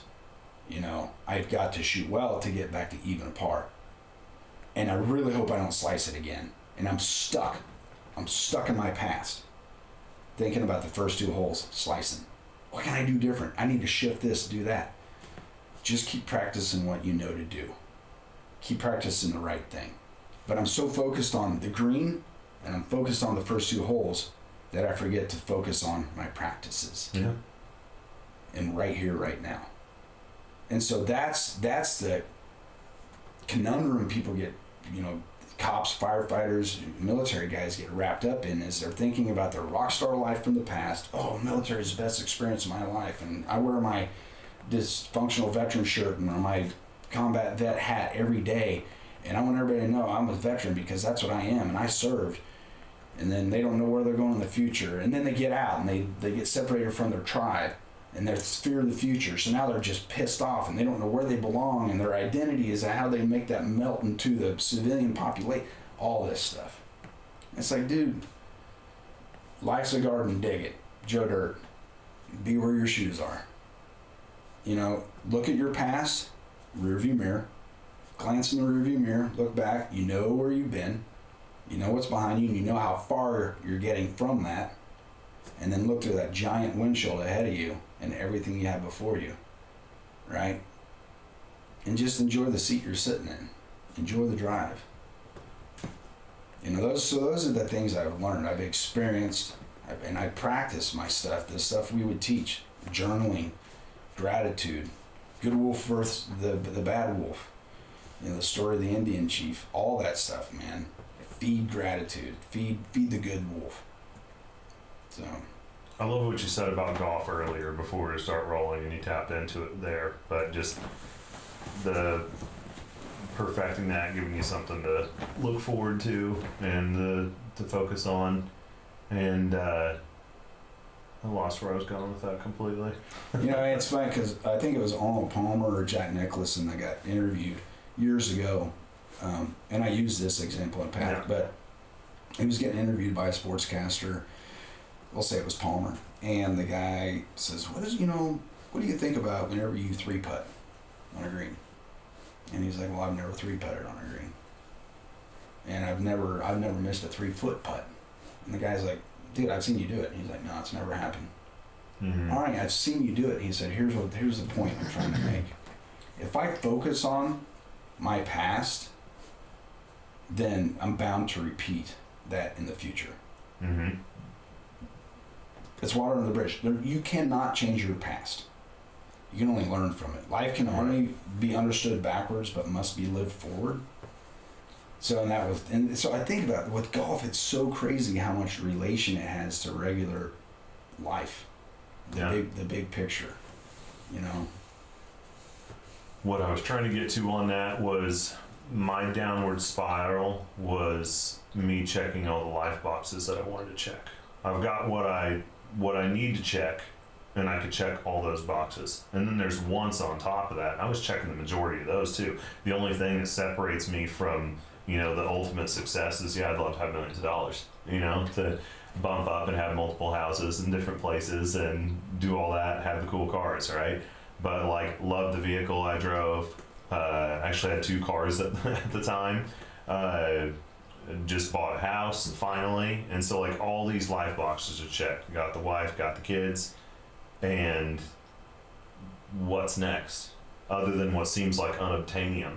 And, you know, I don't want to be down here just stuck at the bottom. And my generation's obsessed with that, with always wanting to skip steps and be at the top. But I think that's kind of the human experience too, where everyone kind of deals with that. And then my best friend at the time was shot and killed, and that was the catalyst on everything. Mm-hmm. And I didn't have a mirrored sample like you, but when I got back, it was like a week after that, I take the boys to the farm, and we're getting ready to leave, and there's a few things that just weren't going right for me, and it's those finger poking little things that just add up and create issues. And so I noticed I was getting a little disgruntled, and started loading up the 4Runner, and then I realized I have a flat tire. Mm-hmm. And just looking at it, pausing, doing the 4.78, and then laughing, and then saying, okay, whatever. Brought the kids over and then started teaching them how to change a tire. And dude, like in that moment, it's like, this isn't hard. It requires a little effort. Yeah. It's going to take a little time, but just like, and it made this beautiful experience. And I posted about it in the Path group and everything, just like seeing the reality of it. Like if you're just going to give it a little more, and it's a little harder to just maintain your focus on that, but it's only for a few seconds. Yeah. It's literally just a few seconds. You can snap, throw a fit, yell. Think about the context too. That you were presented an opportunity. Mm-hmm. You know, my same buddy Suk, that whatever, he's mentioned something to me months ago, and we're talking about life and kids and all that. And I was like, you know, the deal raising kids. He's like, Bryan, you raise cattle, you train children. And I thought about that. I'm like, raise cattle, you give them food, you make sure they got water, and they're taken care of. How many dads, parents, but how many dads are raising their children, giving the basic essentials, versus the ones that are training them, which is what we're tasked to do, and we should do. As men, we should be training them, and biblically, we should be training them. So you were given an opportunity on a golden platter to train them in that moment. So I've tried to learn, and I'm glad you said that, because it reminds me to remember that when things go south, you know, if I'm with my wife or my kids or whatever, wait a minute, this is an opportunity. Is this a curse? Is this a bad thing, or is it an opportunity? Viktor Frankl, choice. I can choose in that moment my perception of it. Yeah, you know, yeah. So it's a blessing. It's, you know, it's a good thing. The thing that made me like actually cry multiple times when I got back was seeing it's a year ago I went through PATH, but seeing how my stepson would yell at the dogs and treat the dogs, and all he's been doing is mirroring me. I was gonna say, where do you think he learned it? Yeah, 100%. And when we did the MOS, yeah, like just that map, I couldn't believe what that exposed for me, and I didn't realize that I was also my dad in more ways than I thought. I saw value in people, and then noticed some people there's no value to them. You know, it's crazy, and seeing how, man, that red line, you know, It was mind blowing, and that's why I think that curriculum is genius, because that module is placed at the perfect spot. Yep. It's education, and we learn education, about us, and then regulation and how to, whatever, but then we go into our story. So it's education, regulation, story, and then service after that. Yep. So, but that MOS, everybody who goes through it. So we did Family Path. My wife did it, her MOS. Oh my lands! It was good for her. It was horrible for her in the moment, but it opened her eyes like it did you and me and everybody else to patterns, and being able to draw that red line. Where does that stop? Yep. And what do we want to teach going forward? And a lot of people, they didn't like the way that they were raised. They didn't like that their parents yelled at them, but now they yell at their kids. Why are you going to do something that you hated? Yeah. Why are you going to repeat that? And then make that a generational thing, because then they're going to want to do it. Or you can change it. It's good stuff, man. It's good stuff when you go through that and experience it and have those revelations, So after all the path stuff, I retired from the Army in 2018, and people ask, what do you do nowadays? And I just kind of laugh and tell them I'm a professional problem solver or a professional dabbler. I often get phone calls or messages, hey man, who do you know, how can I, where do I? So I just love helping people, and I've been on, quite a few mission trips. I've been down to the Amazon 4 times, down in Brazil, and Poland, and Central America quite a few times, and I love that. I love being able to serve.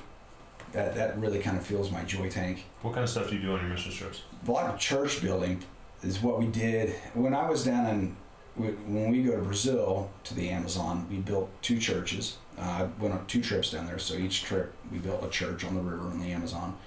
And then down in the Ecuador, we worked at a Bible college in the deep 8 hours south of Quito, down in the jungle, and it's in the Shuar tribe area with the Shuar Indians, and so it was a central place for them to come and be force multipliers. They come there to learn about Jesus, God, and all that, and then be able to go back to their tribes and spread it, and then keep pushing it outward. Built a church in Honduras a few years ago up in the mountains. And then, in Poland was interesting. We worked on we helped remodel a facility for Ukrainian women and children, refugees. So that was pretty neat. But I don't know, man. It's like, don't stop serving. I'm not doing it with a weapon now, which is great. I don't worry about people trying to kill me. And just kind of just being wholesome, just being me, kind of letting God go. And you see a lot of the really neat things on mission trips. I encourage people to go on mission trips. It disconnects you from here. You usually don't have phone reception, especially in the jungle. And it just helps you to practice being present. It's good. So, yeah, I've done that, and then I've done some teaching. Go down to Texas and help, teach some driving stuff, and I've done some protection work. I don't really like doing protection work anymore. I don't really like doing any of that stuff from my whole life. It's something I can do to pad my pockets because I know how to do it. It's easy, and if I get to do it with some of my old work buddies, that's even better. Right. They're bros. I love them to death. Right. So that's always good. The back with the boys vibe. Yeah. But it's like, what's next in life? Let's change industries. Let's keep shaking it up. Let's learn something new. I got into network marketing after I got home from Path a month later. My wife told me about some products that she bought for me from one of her friends who's in a like a network marketing company like Amway or whatever. And I started taking them, and that was in 2017, and I still take them today. But she said, I signed you up for the company to do the business. I'm like, oh, heck no, man, I ain't doing that. That's like door knocking, sales. Whoa, hate it. And she said, well, what's this whole, learning about people and getting uncomfortable? Yeah. I'm like, touche. So I committed to do it for a year, and I did pretty good at it. Got my car and all that. Met a lot of cool people and some lifelong friends doing it, and learned a lot about sales and people. And it was kind of cool because I could practice what I learned at PATHH. Was the car a reward as a sales goal? Yeah, kind of. Yeah, once you hit a certain level, you get your dream car. So that's when I bought my Z. Oh, that's awesome. Yeah. So started doing that, and then, like I said, after I retired from the Army, I guard my personal time now. I don't want to overcommit to anything. Mm-hmm. My wife works, and I love where she works. She loves where she works at Convoy of Hope, and it's phenomenal. It's a great organization. So she does that, and I just I'm playing Mr. Mom, like Michael Douglas, man, and just supporting her, make dinner, which I didn't used to ever do, ever in my life. Cleaning house, taking care of the boy, we're homeschooling, so that's on my plate. And then between gardening and beekeeping and our Airbnb, and so my plate's full. And time for us, we still travel. I think travel is so critically important. Traveling with your children, taking Colton different places and letting them see different cultures and learn. And I have my 3 older kids, and one of them's married, and she's got 2 kids, and so I'm a grandpa, and then I got another one that's probably going to get married this soon. So, and then my 21-year-old son, he's doing life on his own, just trying to figure it out. So, but it's neat to get to this point, and I look back on my life and things I've learned and how I can repurpose my experiences and people I've met, things I've done, and how can I make me better to help make others better. I'm not caught up in the whole military thing at all, really. I'm involved with PGA Hope. I think that's a fantastic program. It's the golf program, so for any veterans that want to get into golf or kind of whatever, it's a free program. They learn how to play golf. You're around other vets. But what's interesting is I see those people who are stuck, they're wearing their military trophies in their civilian world, and that's how they identify that. And, I ask them, sometimes they'll say, what would you look like if you didn't wear any military clothing? Or if you didn't tell anybody that you're a veteran, what would you be like? What do you mean?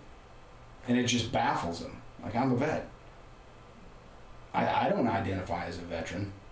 I am a veteran, but I'm Bryan. Right. I'm the dude, man. I'm like the Big Lebowski. Well, I feel like that becomes the biggest lockout for them moving forward. It is. And do you feel like part of that is a push to catch a certain mindset for combat, to be you're a Marine, you're a just whatever of all these different things, where there's just a heavy push to where you're the best, you're the most badass dude, blah blah blah blah blah, to where then they just kind of are locked into identifying themselves as that. You think that's why that's... It could be, but there are a lot of people who's never served. Jesse Itzler, right? Very successful businessman, entrepreneur. His wife created the company Spanx. Mm-hmm. Jesse is like that. Jesse wrote a great book I read years ago called Living with SEAL. And it was David Goggins was the SEAL that he hired to live with him for a month. Yeah. Phenomenal book. It's great. But Jesse's never been in the military. Is that the one? I think I read something about him where his first day he had to do 100 pull-ups. Oh yeah, or something. He it made him get in cold water and do burpees in his suit and tie in the boardroom with the board members, and like walk in and do 100 burpees. But Darren Hardy, there's a ton of Grant Cardone. There's a ton of very successful people who've never served in the military that have that military focus. Mm-hmm. So. I think that certainly, that helps. I'm meaning more so the identification of who they were. Like, there's that constant push where they ID themselves as that while they're in, and then to where they get locked in on that. So then when they're on the outside in the civilian world, they're still focusing on the fact that I am this of what I was, rather than trying to figure out what the next step is. Yeah, I think a lot of them. I think that's where they're stuck. Yeah. They don't know what jersey to put on next. Yeah. It's like, dude, be a free agent for a while. And so they keep throwing on that jersey, and because that's the one they're comfortable with. Yeah. Because men struggle with identity. Yeah. You know, you look at the suicide rate nationwide. It's way more men than women kill themselves. I think they said 2 men a minute right now are killing themselves.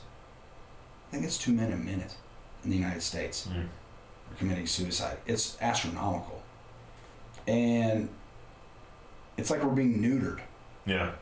You know, the whole male toxicity and all that garbage.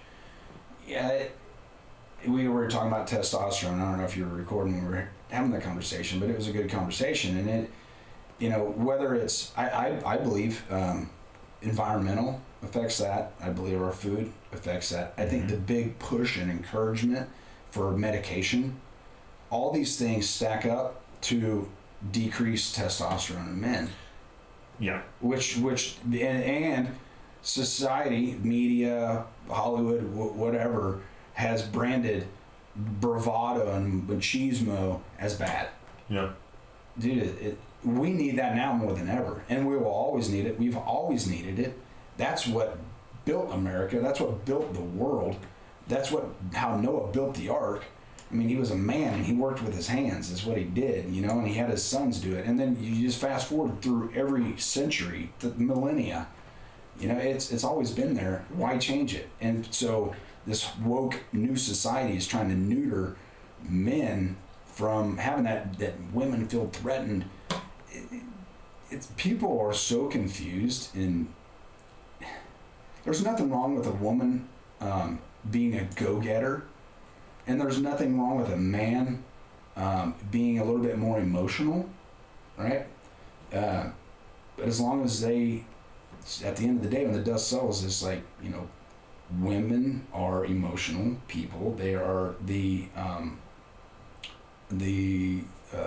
not coddlers, but they're nurturing. Nurturers. They're the nurturers, and men are all about nature. You know, it's hunter-gatherer.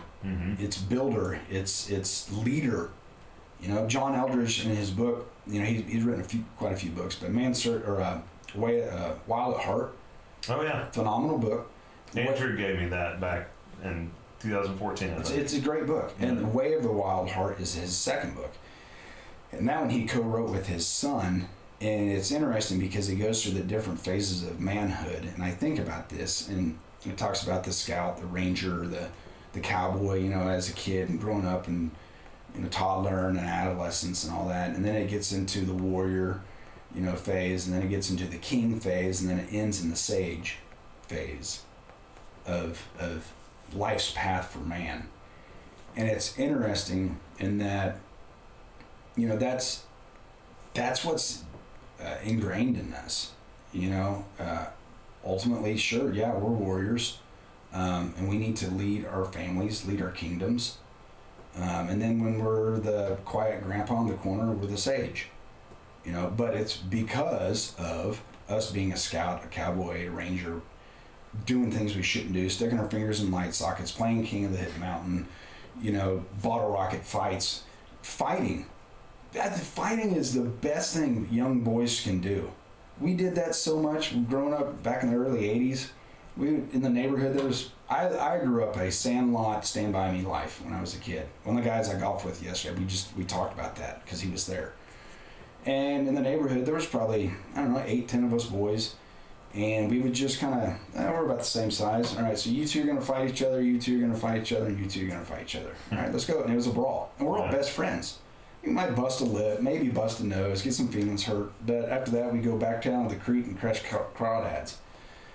Fighting is inherent. I mean, it's the pecking order. It's in business. It's in everything. Society's gotten so weak and so soft on that. Go tell your teacher. Well, bullying is such a problem. Well, it's because they don't let them beat the snot out of each other. You want to end bullying?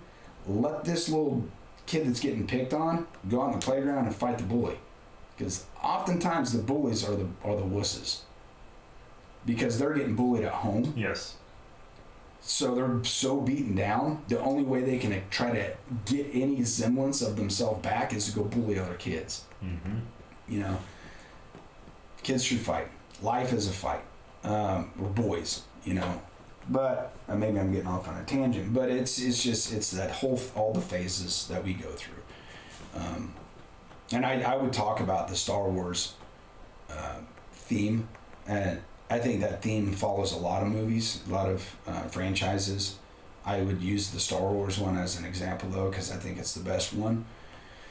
And how, you know, I'd say, hey, raise your hand if you're a Star Wars nerd. Yeah, dude, I'm not a nerd if you like Star Wars. I'm like, everybody knows who Star Wars. Luke Skywalker, Darth Vader, yeah. All right, cool. And I'd say, let's look at the life of Luke Skywalker, right? So let's go back to the very beginning, because life can only be understood backwards, but must be lived forward. So let's go back to the very beginning. Luke Skywalker's dad was Anakin Skywalker. His mom was Queen Amidala, whatever it was. I'm not a big Star Wars nerd, but I've seen them all and I get it. So they go back.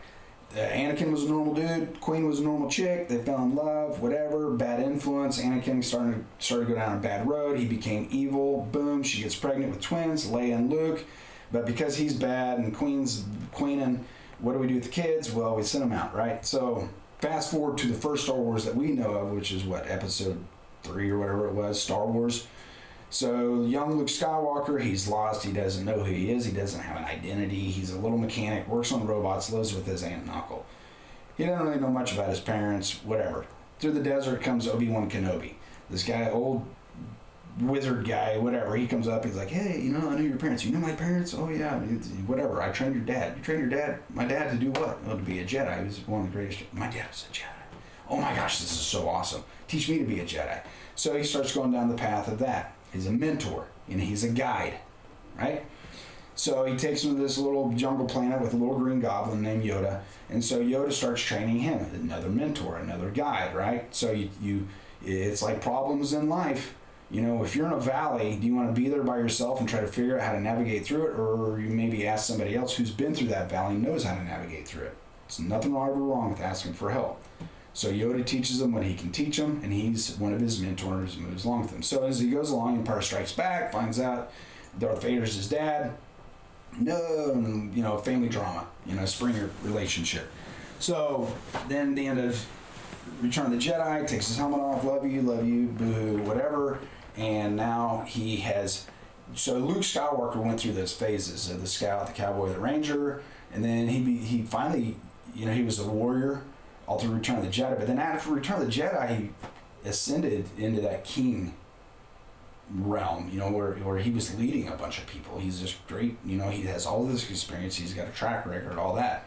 And then the very last Star Wars movie, the chick goes onto the island, she climbs to the top, he's sitting there and he's levitating on top of a rock, and poof, he transcends. He's the sage. And I think it's interesting how John Eldridge writes about that in his book. Star Wars followed that. And it's, I don't know, maybe Harry Potter or any of those other ones follow the same thing, but that's life. That's us. And that's how we can look at it. So the guys who are stuck in their past, you know, I was a whatever cop for so many years, or a military guy, whatever it was, dude, it's okay to ascend to that next level. You don't have to be the warrior forever, because you'll never be a king if you get stuck in being the warrior. How are you going to be a king, lead your home, lead your village and your kingdom, but your home and your children? How are you going to do that if you're still out here swinging the sword all the time? Like, hang it up. Hang up your kit. That's not who I am. It's what I did. That's why I know what I know now, which helps me to be a good leader. And now I can teach and replicate that. And then after they start to grow up and start having their own little babies, now you're just the sage. You're the grandpa. Does that make sense? Yeah. I was one to hang on to that. I was one to be back doing cool guy shit, you know? And I just had an extreme desire for that, where I was missing it, and I felt that loss of identity. And I was talking with Sock to go overseas and do the fun stuff there and make big money, specifically so I could also skip out on the toddler years of my son, because those are the boring bad years where it's just going to be annoying, right? He's just going to be annoying. Mm-hmm. And that's crazy. Cause so like, was your dad around in your life much when you were small? I always feel like he was around plenty. Like they split when I was little, 3 or 4. But he came every other weekend, and he came at least one day in the week and took us out to dinner. So like, not so having around. So not having dad around much. Right. I never learned the mechanical stuff normal. and things like that. That was your normal, and that's what you knew. I hadn't really paired those. So we are the sum of life's training and experiences. Right now, as you and I sit here, life's training experiences is what makes us both up. Right? So we can only do what we've been trained to do until we choose to do different. So that's why we have to be open to outside mentorship. That's interesting. As well. Because my dad is the same situation. My parents are still married. I don't know, since 72, how many years that has been. But they're still married. But my dad was always in sales, so he was only home on weekends. Mm-hmm. And when he was home on weekends, he was home physically, but not so much mentally. I mean, he was there, but, you know, maybe thinking about the week and everything that happened, and then now he's thinking about next week and what's got to happen there. Hey, here's little Brian and my 2 sisters, what about us? You know? So school plays and ball games and all that stuff during the week, forget about it when there. So for me, well, that's what dads do. That's what dads did in World War II. They were gone for 2 years of war. That's what dads have always done. They go out to work. That is normal to let mom raise the kids. Or is it? You know? So I thought me contracting and being gone and deployments and not being around a whole lot was completely normal. I come home, I eat dinner, smack the wife on the booty, do our thing, high five the kids, whatever, discipline the kids, and then out the door again. But it doesn't have to be that way. And just because I was raised that way doesn't mean it was right. It always makes me think about, guys, you're drawing your pistol from your holster incorrectly. Well, what do you mean? Well, I've been doing this for 30 years. Just because you've been doing it a long time doesn't mean you've been doing it right. Right. You know, there's a lot of retraining that could probably be done. And if you're open to it, I would like to help you improve. No. Well, cool. But it's the people that say, really? Okay. So now they're open. And that's where our veterans and stuff like that, they need to be open to, hey, maybe there's more. Maybe you don't know what you don't know. Right. So I would like to know what I don't know. So now, going back to the conspiracies in the world, the moon landing and all that stuff, I don't know. I wasn't there. I've never been to space. I don't know. I can't prove anything. All I know is what's been told to me, what I've been taught, but I haven't experienced it. So I'm open. I'm open to whatever. Yeah. So that's my encouragement to people, is just to be open to what you don't know. You know. So it's deep stuff, man. Yeah. It's I don't know. Exploring the unknown has been so fascinating to me just these last few years, and diving into anything I can, and just ancient cultures, all that stuff I'm obsessed with. And I love flipping through books. I love seeing things, and I love questioning what's known, which I guess makes sense with, you know, where we were talking about religion earlier. But like, I have a book of maps, and I think the book was published around 1967, and it's old maps. And if you Google right now when Antarctica was discovered, I think it says 550 years ago. There's map after map in that book that predate that by a ton, that show Antarctica and sometimes with similar names and everything. Mm-hmm. Just like stuff like that. Why are we being fed that lie? Like, why is it like this is when it was, is because it's officially discovered? Yeah. It's on maps. It was already discovered. Just things like that kind of blow my mind. Well, I think I don't know, man. Part of programming it's for something to come that we don't know about. Right. Possibly. I believe the next 25 to 32 are going to be, those 7 years are going to be really interesting. I agree. World altering. There's a lot. That's where I hope aliens are real, so the nukes don't work. Right? You know? Yeah. So, you know, and I watched all of, not all, but I watched quite a few of those shows on Vigilance, the Elite, Sean's show, on the alien guys and all that. And it's interesting I don't believe in aliens. If it's... Do you believe in the spiritual realm of it? Yeah. So whenever I was studying Revelation, one of the things that he would talk about is one of the analogies that he gave. What if, right?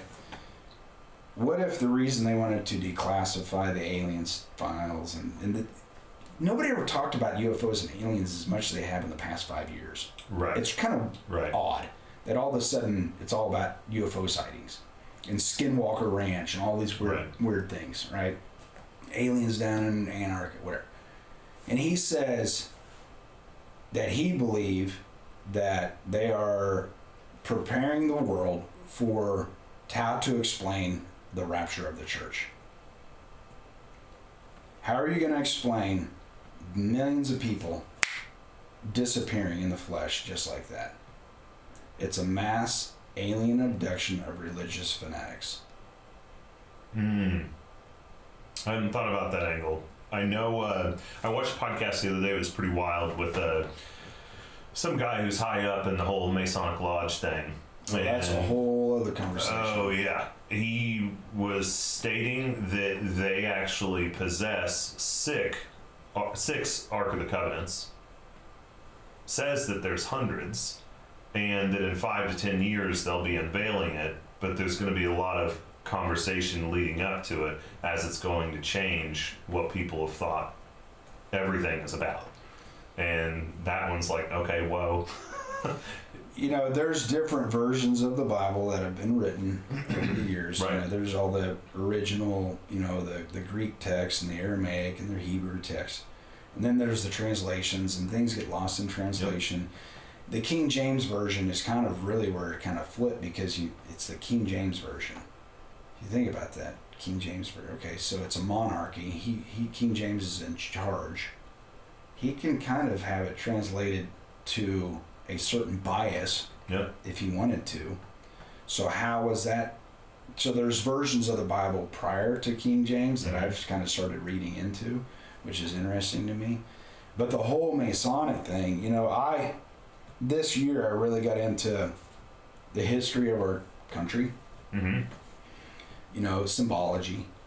And I read a book called... Oh, sorry, real quick. He said those Ark of the Covenants, the 6, were brought here pre-Columbus. Sure. Right? So Zeitgeist 2025 was written by a guy who passed away a couple years ago from Clever. And phenomenal book. And he backs up his bibliography. I mean, he cites all of his sources. It's phenomenal. But he talks about all the letters that were written back and forth between Franklin and Jefferson and Washington and Adams and, you know, all these guys. They were heavy Masons, Freemasons. So, you know, our country, people say, well, the United States is founded on Christian principles. Really, though? Well, it talks about God all throughout our Constitution. And what God? I mean... The Buddhists talk about God, Hindus talk about God, Indians talk about God, Muslims talk about God, Catholics talk about God. What God are we talking about here? Is it all the same God, or is it their own gods? So, you know, I went down the path. I wanted to become a Mason when I was in Germany, back in 97 to 2000. So, you know, it's a big thing in the military. Be a Mason. It's just another brotherhood be part of. Right. So I kind of started going through it, and you have to believe in a God, a higher being, a higher deity, a higher God. Not necessarily, doesn't specify the God of Old Testament Bible. You know, so I don't believe that our country was founded on Christian principles. I believe our country was founded on Masonic principles. And you know, the symbology screams it pretty loud. You know, one thing I was reading was, you know, they're really into planets, Jupiter, old Egyptian god, Osiris, stuff like that. And they talk about that the Washington Monument is the penis of Osiris, and the head of it is the Capitol. And that's why the mall is laid out how it is. And then, you've probably seen the map, the pentagram of DC, how the streets are laid out. There's a lot of measurements. Things are just right. Whenever they built the Capitol, when George Washington was there, he was wearing his Masonic apron, and he used his trowel, his Masonic trowel, to throw the mortar on and help place those first bricks. There's a lot of underground things. The whole DC area is just reeking with Masonic stuff. People talk about the cabal, the world elites, the Illuminati, the Committee of the 300, the original 13 families, all this stuff. I think it all is connected to Masonry. I think Masonry is very evil. I've chosen not to go down that path. There's a lot more people that are coming out now who are former 33rd degree Masons, which, they're dabbling with their life by sharing what they know. But there's a lot of information coming out in the past few years. People who've left the lodge, and it's your blue lodges, your vanilla, your regular. They don't get real deep lodges. These guys don't know what your main lodges know. And they said there's plans in place. So you read about Albert Pike and Manley, and there's another one, but you can read their books. These guys are old school Masons, and they talk about the New World Order. There's a new order to come. People say, well, all the presidents, but Reagan was a Mason. That's not true at all. I don't even think half of them were Masons.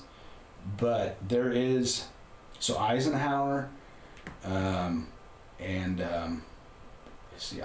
and somebody else, they were really involved in the Masonry stuff. Maybe it was his vice president. But they're this whole order back in the 50s. See, I think it was the 5-Star Alliance was back in the 50s, and that was involved the agency, and so that's why they, drug trafficking became such a big thing, because it was a moneymaker for the agency, drug trafficking, and still is.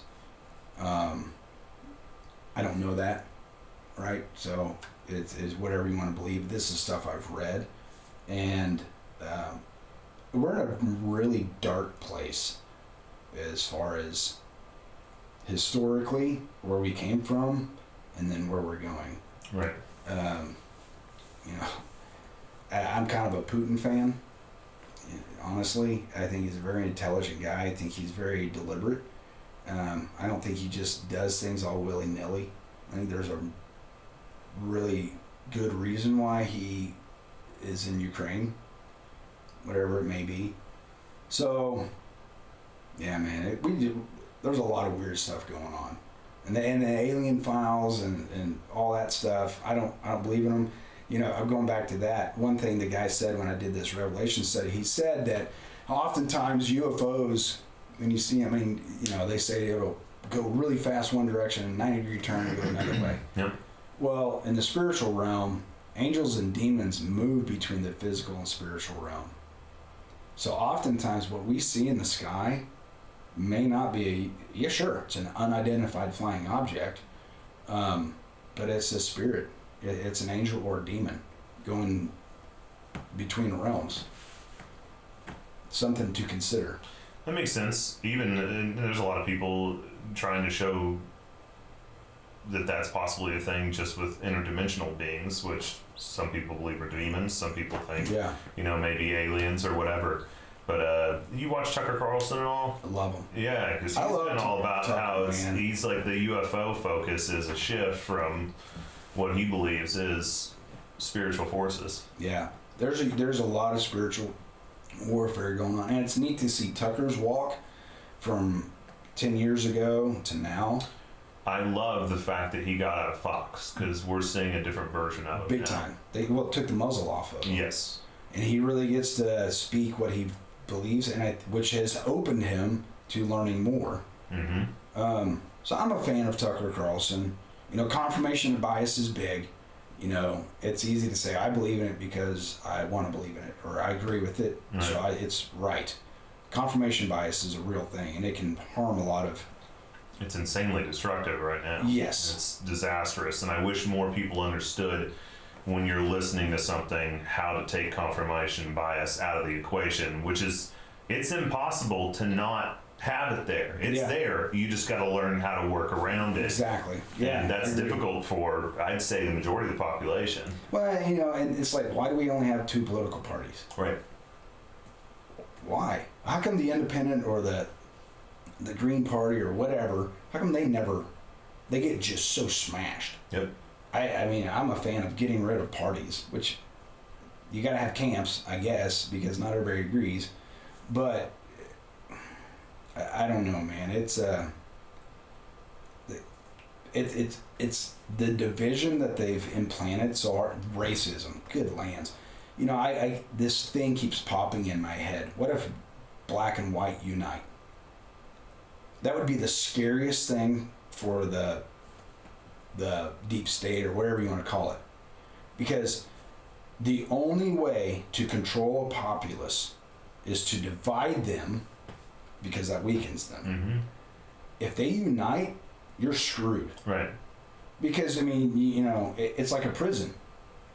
Man, if all those prisoners, they make a plan and they come together, You're going to win. oh, big time. Every time. Every time. We are the masses. We have the control. It's just kind of like, hey, dude, when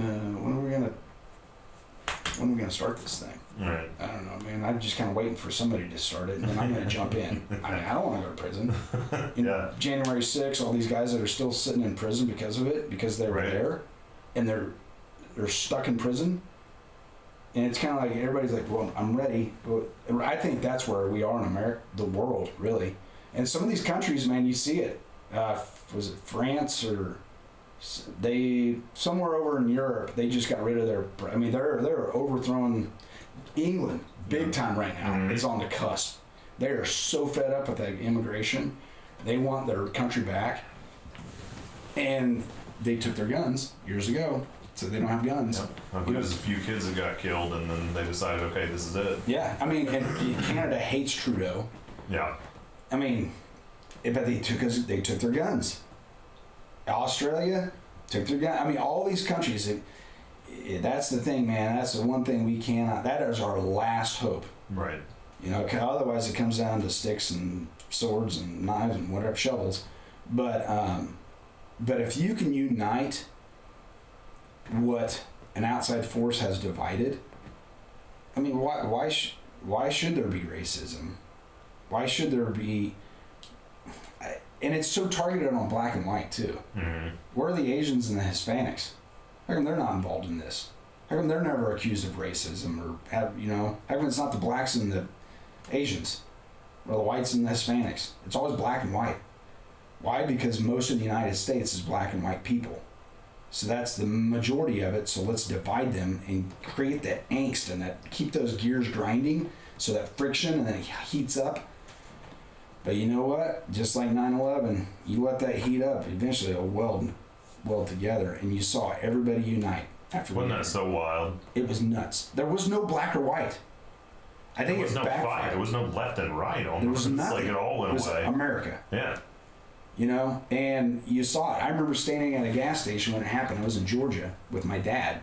We were at a truck stop, and we watched it on the news. And, you know, there's truck stops, so there's truckers, all different ethnicities. Mm-hmm. And at that moment, it's like, we're Americans and we just got attacked. This has happened to us. Us. So that's my big thing, man. You know, if we united, we could take this sucker back. But right now, we've given away our sovereignty. We've given away our freedoms. Mm-hmm. I think the more people that pull out of public school systems is screaming, there's something wrong, there's something wrong. That's why we homeschool.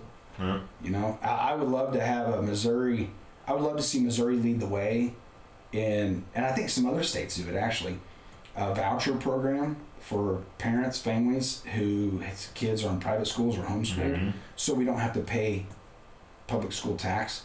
Right. Dude, where I live, our personal property tax, $2,200 of it goes to the city schools. Wow. $2,200 a year. I don't have any kids that go to that school. Yeah. I've got one the age that could, but because we don't agree with their curriculum and their system and everything that goes on, kids thinking they're cats and, homosexual classes and whatever it is, all this weird stuff they have. I don't want my kid going to that school. So we've got ours in public school, but it's like we have to be having those conversations and making sure that the mindset focus isn't following the silly path that they're trying to do. And last year, my 13-year-old he went to a school dance, and kid comes up and pushes him a few times, and then it happened a second time, and he's shoving him and everything and fighting back. And I get a call, that's like on Friday night, so Monday morning, actually Laura calls me and lets me know that Aiden's in ISS. I was like, for what? It's just like for getting in the fight. And I was like, do you believe Aiden's telling the truth? She's like, yeah. I was like, I'm gonna go talk to the principal now. So I went up to the school, and he met with me, and he told me kind of what happened. He's like, basically everyone who's involved does this. And it's like, what do you train your kids to do? And I already told him I was former cop and everything too, just to try and appear level-headed or whatever. Yeah. And he said, well, I teach them to defend themselves. I was like, okay, but your school policy is everyone who's involved gets disciplined for that. And he's like, that's the way the school system wants it done. And it's like, well, I'm here to take him out of school, and we're going to go eat what he wants to eat. We're going to go to Andy B's and play video games, and we're going to have a party today because he did everything right. And I hope that means he's not going to be in ISS tomorrow. Yeah. And he said he couldn't promise that. And we chatted for 45 minutes about a lot of stuff and just kind of how silly a lot of that situation was. And next day I dropped him off at school, and I didn't get any calls or anything from him. And I go to pick him up. I was like, how was school? And he's like, it's all right. I was like, did you go to class? And he's like, yeah. I was like, so you didn't go to ISS? And he's like, no. I was like, good. We had an understanding there. See, and the thing is, a lot of them... Because it was so wrong to me. A lot of them agree with that. I know, it's crazy. People in authority and positions to make change happen, they agree, but they're spineless, they're cowards, I don't know the word, to say no. Everyone's afraid to shift against what the new direction is, and that's why it's easy for anyone to think, is this New World Order thing real? Are we going there? Because we're letting it. 100%. And I hate politics. I would never want to be in politics, and I probably wouldn't last in politics. But I would not take crap in politics. And I mean, I don't know, man. I'm sick of the career politicians who just kind of, they throw a new little bill here and there just to pad their resume that they did something while in office, and so vote for me again. But it's make change. It should be illegal for any Chinese related company to buy property in the United States. Period. They already own a lot of us. They don't need to own anymore. Or at least Missouri.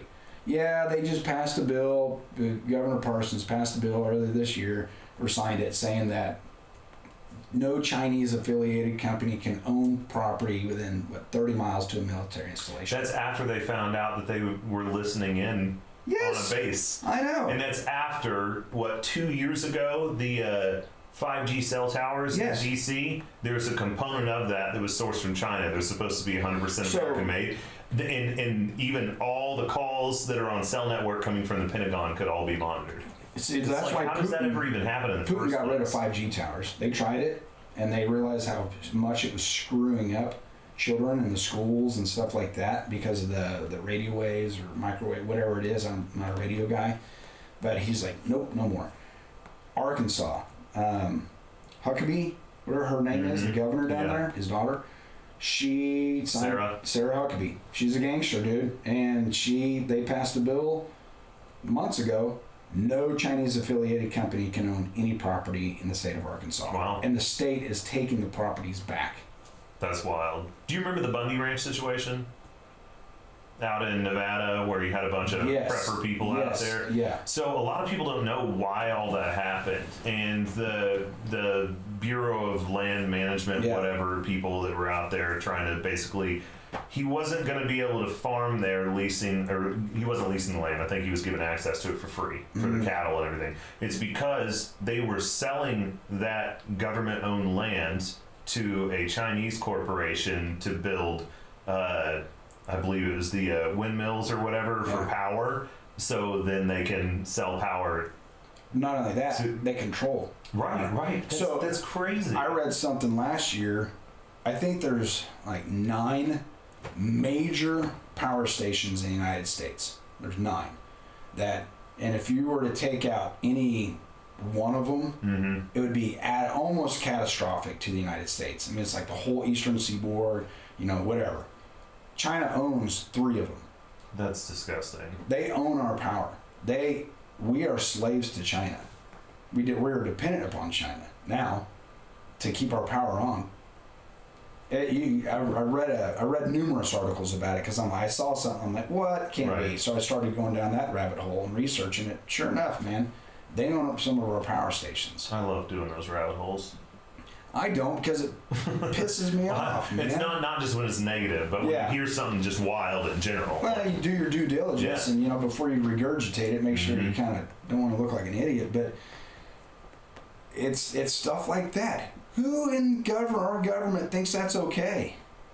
I posted a video the other day on my Instagram deal about the Polish president of Poland talking about he takes Ukrainian immigrants, obviously, because they're right next door and they're trying to get out of there, refugees, and but Muslim immigrants, nope.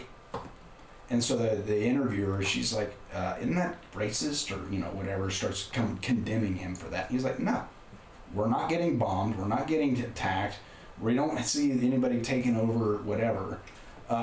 I saw another video where in England, the cops are shutting down mosques now. They're starting to shut these mosques down, completely shut them down, destroying them. Oh, wow. Yeah. That just came out a couple weeks ago. Because they're like fed up. It's like, you're morons, dude. Do you not remember the conquest, the Ottoman Empire, whatever it was that swept across southern Europe, when all the Muslims took it over, and France has totally just pulled their pants down and turned around for that deal. Now they're so screwed. I mean, but in the United States it's becoming the same way, Yeah. And with the whole border thing, don't even get me started on that, dude. There's some mosque-related deal. I don't remember what it was, but it's in D.C. And I know I was coming in from the eastern side of the river, coming up into D.C. from southeast. And I don't remember what road it's on, but they had this huge banner on this giant building that was red with black letters that just had a violent look to it, just off of that. And it just said 10,000 men strong. It's like, that's disturbing to That's me. like a threat. Right, that's what it looked like to me. I see it, I'm like, Yeah. that's unsettling. Yeah. It's crazy. Yeah, so I don't know, man. I think our government is failing us massively, and But what percentage is incompetence and what percentage do you think is purposefully done? I think 15% incompetence. And then, hold on, I'm going to add one more percentage in that, is the financial gain logic is why. Almost all of it. It's Right. ego. It's ego driven. Because how many politicians exit their political career equal to or less than their net worth? Right. That's one of the craziest ones. You can look them up, and it talks about Pelosi and Obama and all these ones that when they left office, when they went into office, they're worth $800,000. Right. When they left, they were $800 million. There's an IG, I'll send it if you want to check it out. I can't remember the name of it right now, but I'll have to dig and find it. But he just follows the stock movements on politicians, and it's insane. ridiculous. And he'll say, what's interesting about this is here he is talking about blah blah blah on this day, which is 2 days after he did the move, and then signed this 6 weeks after, which got Lockheed Martin this contract for $82 million. And Yep. you know, it's just, and the Nvidia stuff, you know, with it blowing up too, it's just wild. Dude, there's something coming next year I got word about from an old company guy about a partnership with NVIDIA and IBM. Mm-hmm. I think he said second quarter next year is when it comes out. And so that's why my son and I, we started watching Terminator. Mm-hmm. So if you need to take a break anytime, we can. Good. Okay. So we started watching Terminator. I saw this thing last year and it talked about the lady who wrote the story of Terminator. It's the same lady who came up with the story of The Matrix. Have you ever heard this? The connection between the two? Mm-mm. Neo from The Matrix is, I believe, the grandson of John Connor. Interesting. So War of the Machines. Yeah. So they talk about, you know, and with Terminator you have Cyberdyne systems, and when it, you know, when whatever becomes self-aware it comes online. In Saudi Arabia, there is an AI robot. Her name is Sophia. I know what you're talking about, yeah. She has a quantum computing processor, or whatever it is. She's the smartest thing on the planet. Her super quantum processor, whatever. She's AI. So she's an actual citizen. They made her a citizen. That's right. Of UAE, maybe. Right, that sounds right. So she's self-aware for the most part. And so we started watching Terminator because I think Terminator's awesome. Great movies. Terminator 2 Judgment Day is my favorite. And this guy told me about what NVIDIA and IBM are coming out with next year is basically, it's not Cyberdyne, whatever the other name was from Terminator, but it's that. And he said that he's seen the chip and it looks just like the chip that was in the Terminator. It's kind of flat and it's got the squares on it. He said he went to a conference with DoD guys, and this guy worked for the agency, and he was a techie for the agency. And so he in working in AI, and he went to this conference, and there's Air Force generals and all these guys, and they're super excited because of this project that they're doing with NVIDIA and IBM that they're going to release. It's going to be an autonomous AI war machine.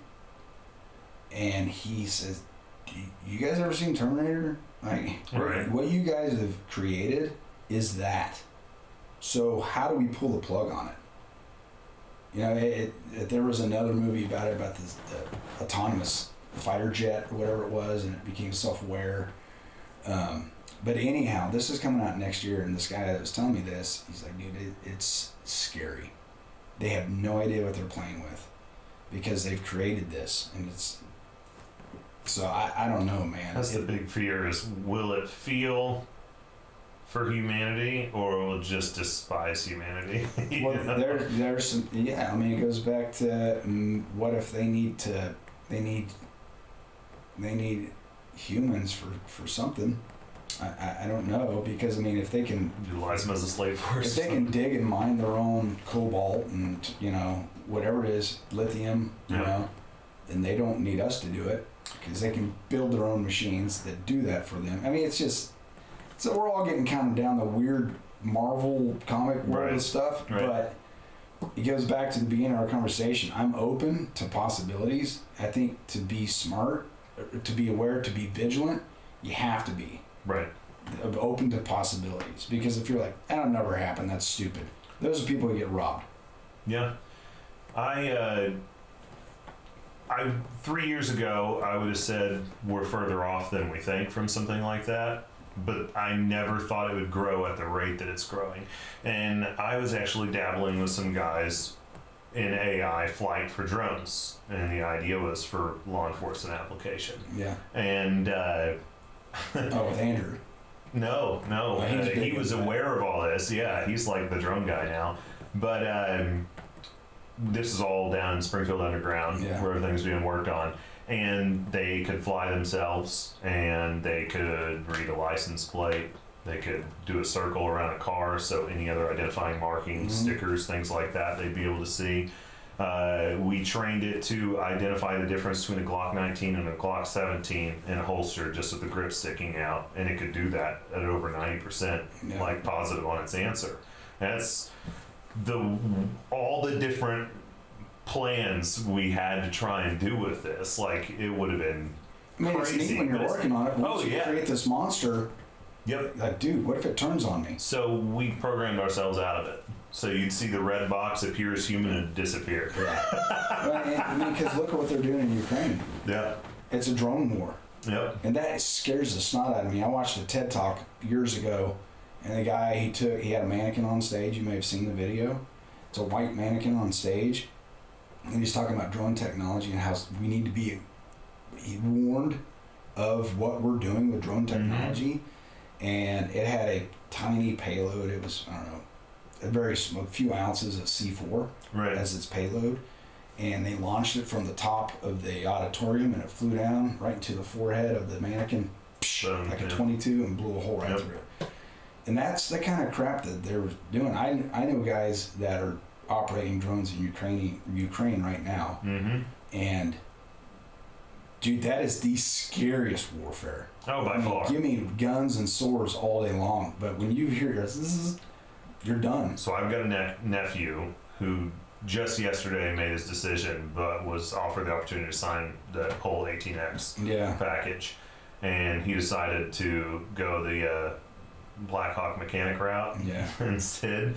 But I was trying to also explain to him, because he was telling me, I've been watching some of this footage, and he's like, the drone stuff scares the heck out of me. I was like, well, I can tell you the last guy I know who went through on that had somebody walk in their room in their training when they're in queue and basically discussing the idea of China.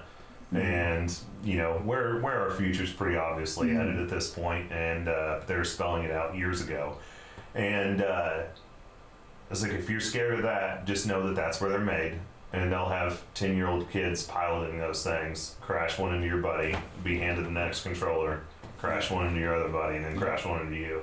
Like, that's up to you, man. But that's the reality of, like, warfare just completely changed. We just went from the bolt action to the semi-auto. You know, it's like in a whole new world. And it's crazy how that went back to, like, trench warfare, and then with the addition of drones. Yeah, it's just nuts. Absolutely nuts. Thousands of years of swords and shields. Yeah. And you've got guys now looking at ways trying to hide from thermal drone capabilities, which, you know, sunscreen mixed with other things in the right percentages, you'll gray yourself out. Yeah. And there's other ways to, you know, cover yourself with items and everything. But it's like, that's terrifying, because now, as part of going to combat, adding that drone side and thermal to it alone is just you got a squad with a drone. You know, at least, you know, with indirect fire, you know, they kind of throw a couple at you and then kind of dial it in. And with drone technology, you take out, that's a squad killer. Yep. I sell thermal, night vision, and thermal drones right now to law enforcement, and the force multiplier they're getting of having thermal on the ground and in the air, it's the combo that's just good luck hiding. So that's my neighbor. He was a few months ago, I was out on the deck and I heard I heard that noise, and I went back inside and I told my wife, I said, somebody's out there flying a freaking drone, man. And I don't like it, because so anyhow, so I texted him and another neighbor. I said, hey, any chance you guys were flying a drone? And he comes back, he's like, yeah, man, that was me. I was just checking out my property. I said, you don't really know me well, but we used to fly drones over targets before we'd hit a target, you know, just for recon, you know? And if I hear a drone flying overhead, it makes me think, am I the next target?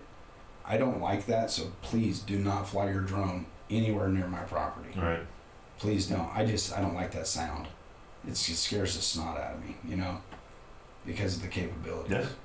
And the only way against it is a net or a jammer. You brought something up online on social recently, and that makes me want to segue into that. Thinking of a drone being over your property, you posted about working in the nude. Yeah, man. Tell me about it. Gardening. Yeah. Yeah, it's free. Yeah. Yeah, I mean, we have our Airbnb next door. It's kind of funny you mention that. I haven't been able to garden naked much lately because we've had people in our Airbnb. So that's going well? Yeah, it's going real well. That's awesome. Yeah, and you can't see our house, from the Airbnb or whatever. But I put a path in the woods, a walking trail that they can enjoy. You can see my garden in the field. I've got my beehives and my wildflower plots. So when nobody is at the Airbnb, yeah, I'll go up there and strip down buck naked with my Tevas on, and I'll work in the garden naked. I don't know, man. When was the last time anybody did that? And it's just kind of cool. I'll never forget, like, one of the first times I remember just stripping down and being naked outside is so liberating. Well, again, a path thing, talking about grounding. Yeah. Whoa, for sure. Whole new level of grounding. Yeah, man. Yeah, and years ago, my youngest son and I, we walked our path. We stripped down buck naked, and he's like, let's do naked and afraid. And I'm like, all right. So we got naked and walked around our property, and like, this is weird. Because, again, we're so ingrained that, you should be modest. And granted, yes, don't go out naked in society. I get it. But I don't know, man. Just being naked feels good.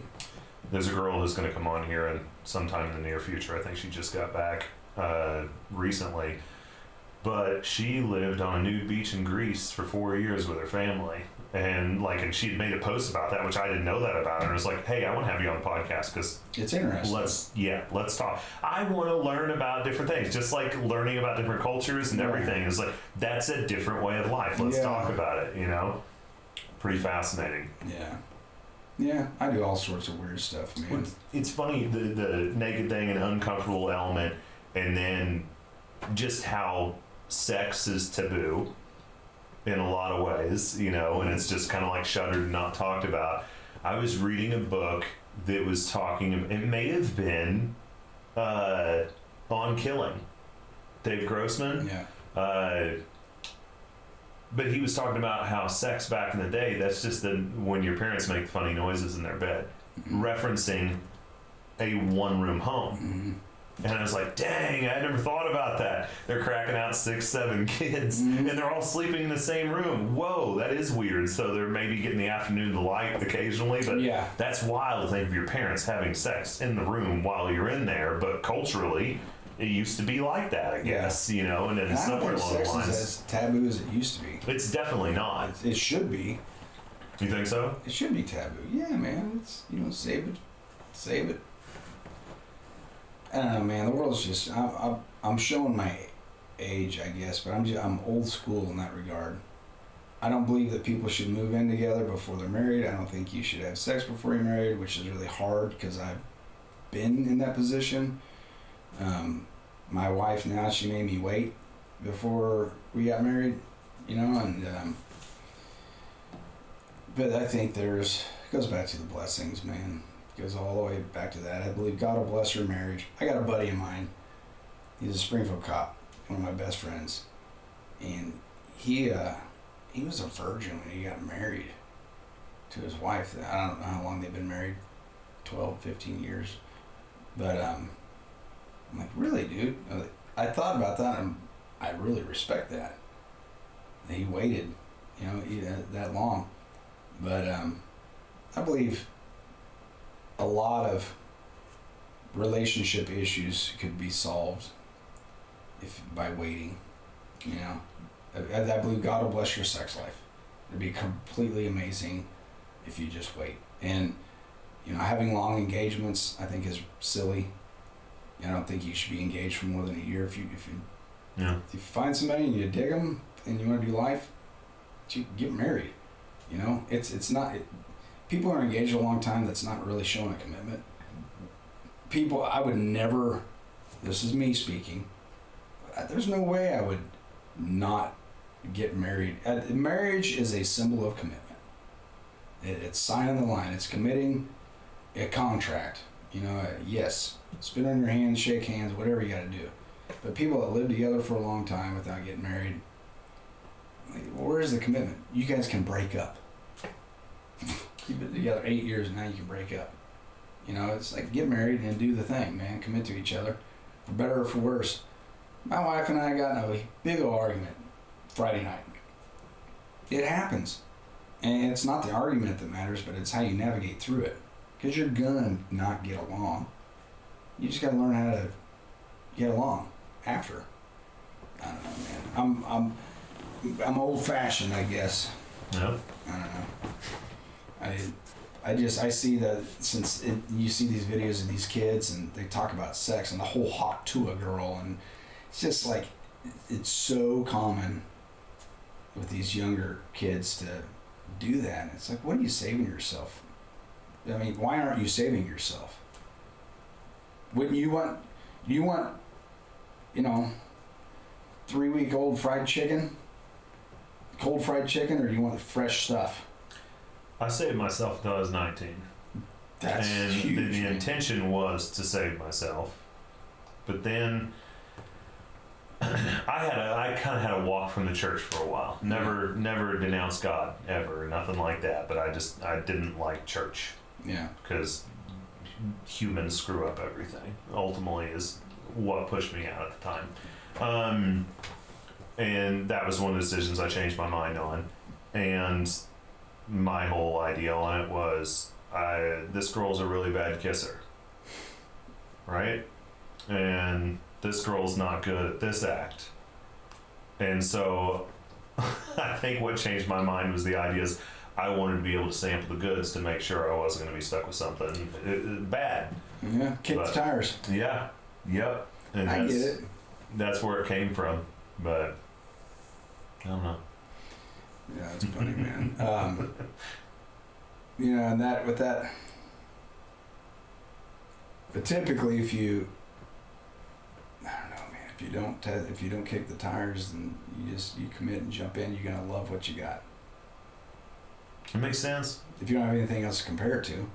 There's that, but then I feel like, one that I've also heard who was my first, she had already been with 5 guys. And it killed me that she had been with other people and she knew what that was like. She had comparisons and I didn't. Yeah. And that was torture. So that's one thing I would recommend for anyone who is saving themselves, to find someone who is also saving themselves. Because I think it'll kill off that curiosity. Oh, for sure. Because I was always curious about that and would just have that gut-wrenching, like, kind of heartache too anytime just thinking that she'd been with somebody else. Of course, now I've been with multiple partners. My partner has been with multiple partners, and we've had a past. Oh well, we don't discuss numbers. None of that stuff matters. No, and for sure like, not. and like that's the craziest thing ever. And like through my 20s, you occasionally have that conversation with somebody you're dating, and numbers finally comes up. Like it's just gonna be no judgment. It never ends that way. There's always anger and hate and like all kinds of negativity that comes from stuff like that. See, that's the thing too, because these kids nowadays, what is it they ask? What's your number, or what's your kill rate, or whatever it is? There's a term. There's a term that they're using, and it's like they're trying to rack up as many as they can. So their kids are just screwing each other. Do you think that's being promoted for a certain reason? It's just more separation. It's more separation from our Creator. No. I mean, I don't know, man. It's like it's cool to have sex and have no regard to emotions. To be fair, it is cool. But Sex? Oh, it's fantastic. Yeah, no, I concur.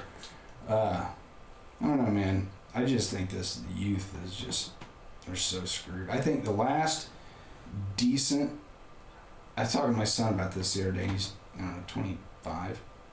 And I said, I think you're the very tail end of the decent generations. The kids that were born in late 90s. Right. That's it, man. After that, it really...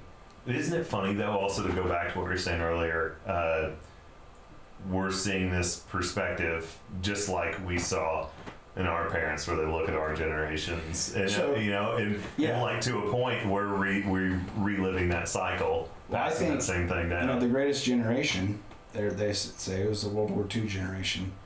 I think the Gen Xers are that generation, like revisited. I was born in '75, so I think the Gen X generation mirrors the greatest generation. We weren't afraid to get hurt. We weren't afraid to try to do things, and we're get stuff done people. And then after that, people just got lazy, and I don't know, man, it's different. And maybe there'll be a revolution where after a good civil war. I think you're at the hard times quote. Yeah. Where it does need that cycle. Yeah, it is. And, easy times, whatever the quote is. Yeah. I just read it again the other day. Strong men make easy times. Easy times make weak men. I think there's a third one in there where it cycles back, and basically a big war has to happen each time. Something bad has to happen. People need to embrace the suck. Yep. Or get eaten by it. And the ones who survive it are the ones who are the kings of the next. Yeah, I think it's our parents, the boomers, is what screwed it up. I think it's probably the baby boomers that screwed it up. I don't know, because they're kind of the in between. Right. But it's interesting, man. Yeah. Interesting world we live in. Yep. Well, that's about all I got for today, unless there's anything else you want to mention or plug. Oh, man. I've got a closing thought, but that's about it. No. Well, I want to say thank you for you getting into PATHH and doing what you did there, because ultimately that got Andrew in, which got my friend Tom in, which got me in. So at the end of the day, you helped me in a lot of ways. Yeah. I worked on that on some, and it'll happen. But, I had a guy that was in my class going through with me, and I remember on the second day, he just kind of broke down and mentioned that he had thought about taking his life. Yeah. And he said, I haven't ever said that before. And I couldn't say it in the group, but I let the conversation kind of move on a minute or two, and then I asked him to kind of pull aside with me. And it was like, I've not truly full-blown thought about taking my life. I didn't think. Until you said that, and then it made me realize that I had picked a place. Mm-hmm. And we just lost it and just hugged it out, Mm-hmm. And I don't know, it's crazy. It's absolutely crazy. But hearing that made it just reset the seriousness of everything. Yeah. It's like, because I always wondered, like, how do you get there? How do you get there? Well, I'm not that bad off. And it took me being there to recognize, bro, you were further down that path than you realized. And I always wonder how sometimes guys can they have that day, where they're finally at a point of doing it. Suicide by cop. Well, yeah. Like, did you know Matt Brown, Springfield Cop? I know of him, and I know. So I knew Matt, not really well, but I knew him well enough. That's one of those things. Nobody saw it coming. Yeah. Nobody I had a friend who talked to him earlier that day. He said I had talked to him maybe hour and a half, 2 hours before. And he seemed fine. He had a moment. And that's why it's so important in like the Spartan culture. I love that stuff. But at the end of the day of battle, they would stack their shields and swords, wash the blood off their hands, out of their hair, and off their face. They would sit around the fire and speak truths of the heart. Not enough men sit around and speak truths of the heart. And whatever it's fear of judgment, which I think is the main that's thing. That's a big one. Because of our egos. But if we can let our ego go, then you lose the fear of judgment. And if you can just be real and raw, you'll realize, oh my gosh, you too. Mm-hmm. You also, and then that creates connection. Big time.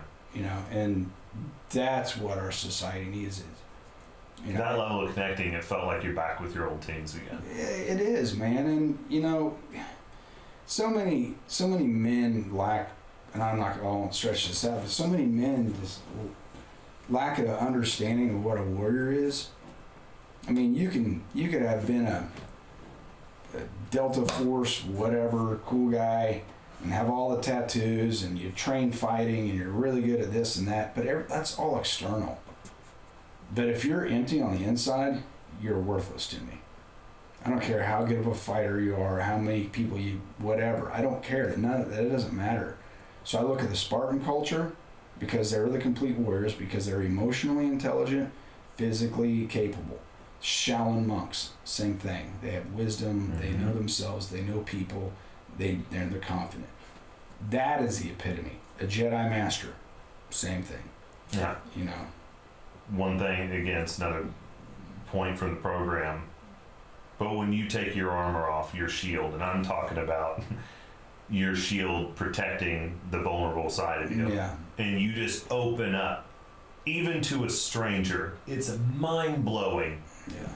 Boom, they open right up to you as well. It's an invitation. Yes. You're creating a safe and trusted environment. Yeah. And that's why I'm an open book. I've always been an open book, so I didn't realize why people felt comfortable opening up to me, but it turned up times 10 after PATH, because then it taught me the importance of opening up and seeing how many people around me needed that from somebody somewhere. It's crazy. That connection in that community. Mm-hmm. Yeah. And how many people don't have it, and everyone's afraid to talk. As law enforcement, everyone's afraid to talk to their bros about that stuff. You know, and I feel like maybe it's different, but I feel like law enforcement is obviously a lot different than military. You're not eating together, sleeping together. You're going home, doing your stuff with your friends and family, and everything outside of that too. And a lot of those guys, their friends are just other cop buddies, sure, but it's not like in the military where we're around each other all the time. Like, we actually get our space apart. And with that, I think it's a lot easier for guys to put up that temporary shield. Oh, for and sure. not worry about it in law enforcement. And a lot of guys in the LE side are facing darkness that they are completely unwilling to bring up. Yeah, which is sad. And I invite them to do it. Reach out. And who cares what other people think? Well, and oftentimes it will result in termination from your job. But, it's better to be forthright and just... I think it takes more courage to be vulnerable than it does to be a clam. I'm not a quote guy, never really liked quotes, but I've had a few that stood up to me. One in business that I had as a screensaver for a while. It's like, if everything's set in your plan, everything's how you need it to be, and everything's in order, you've opened too late. Because I was trying to perfect things, right? Yeah. And then the other one was when I bought my last house. I was driving a brand new 4Runner. I had an Infiniti G35, 06, 6-speed. I used to have an 03, so I got my cool car back again, right? Only had 56,000 miles on it. Right. And then a quote hit me when I realized I was just surrounded by darkness. And it's, remember when everything you have is everything you ever wanted. Yeah, and I was like, damn. Yeah. Like, I'm really technically checking every box that was beyond needs and covering several wants. And I remember looking at that house, falling in love with it. And I hated that house within a year and a half. And just same thing. We ended up bumping here. Of course, this is a lot bigger house, and there's just an emptiness as well. And I've found an emptiness in success. And that's a big part also why I didn't go do contract. I took a writing job here. I was making good money. Laura got promoted. And so finance wise, it's I didn't have to go run away to pull us into that next category, which was the original reason why I was looking, and because I was trying to identify. I never did military, but I saw contracting as an opportunity to check a similar enough box. I'd have the respect of law enforcement and at least contract side doing stuff in Africa or whatever. Sure. And, but yeah, that quote just didn't do it for me. I look at it, and it's because I didn't know how to change. And that's where PATH turned it up and taught me okay, great, you know what's wrong. Right. How do we fix it? Sure. And I actually just started my book again a couple weeks ago for the third time. Yeah. And man, it's so cool going back and reading what I wrote. And every paragraph they ever you write on, I'm like going up and writing up the page, dude. I was like the last person to leave my seat every day. Yeah. as we're doing the right thing and then walking off for whatever next assignment. And I'll never forget a guy saying, man, the weight off my shoulders, like the physical weight. I'm still writing, but I heard him say that. And I just kind of took note of it.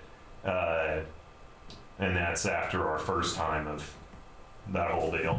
And I stood up, dude, like 15, 18 pounds off my shoulders. Oh, for sure. It was the most amazing feeling ever. Absolutely amazing. And like we always talk about that, we hear that, the weight on the shoulders and everything.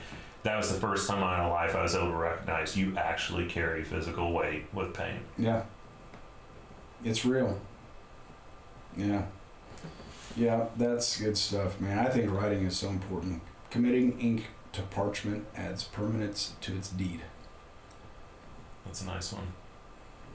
It's true. Yeah.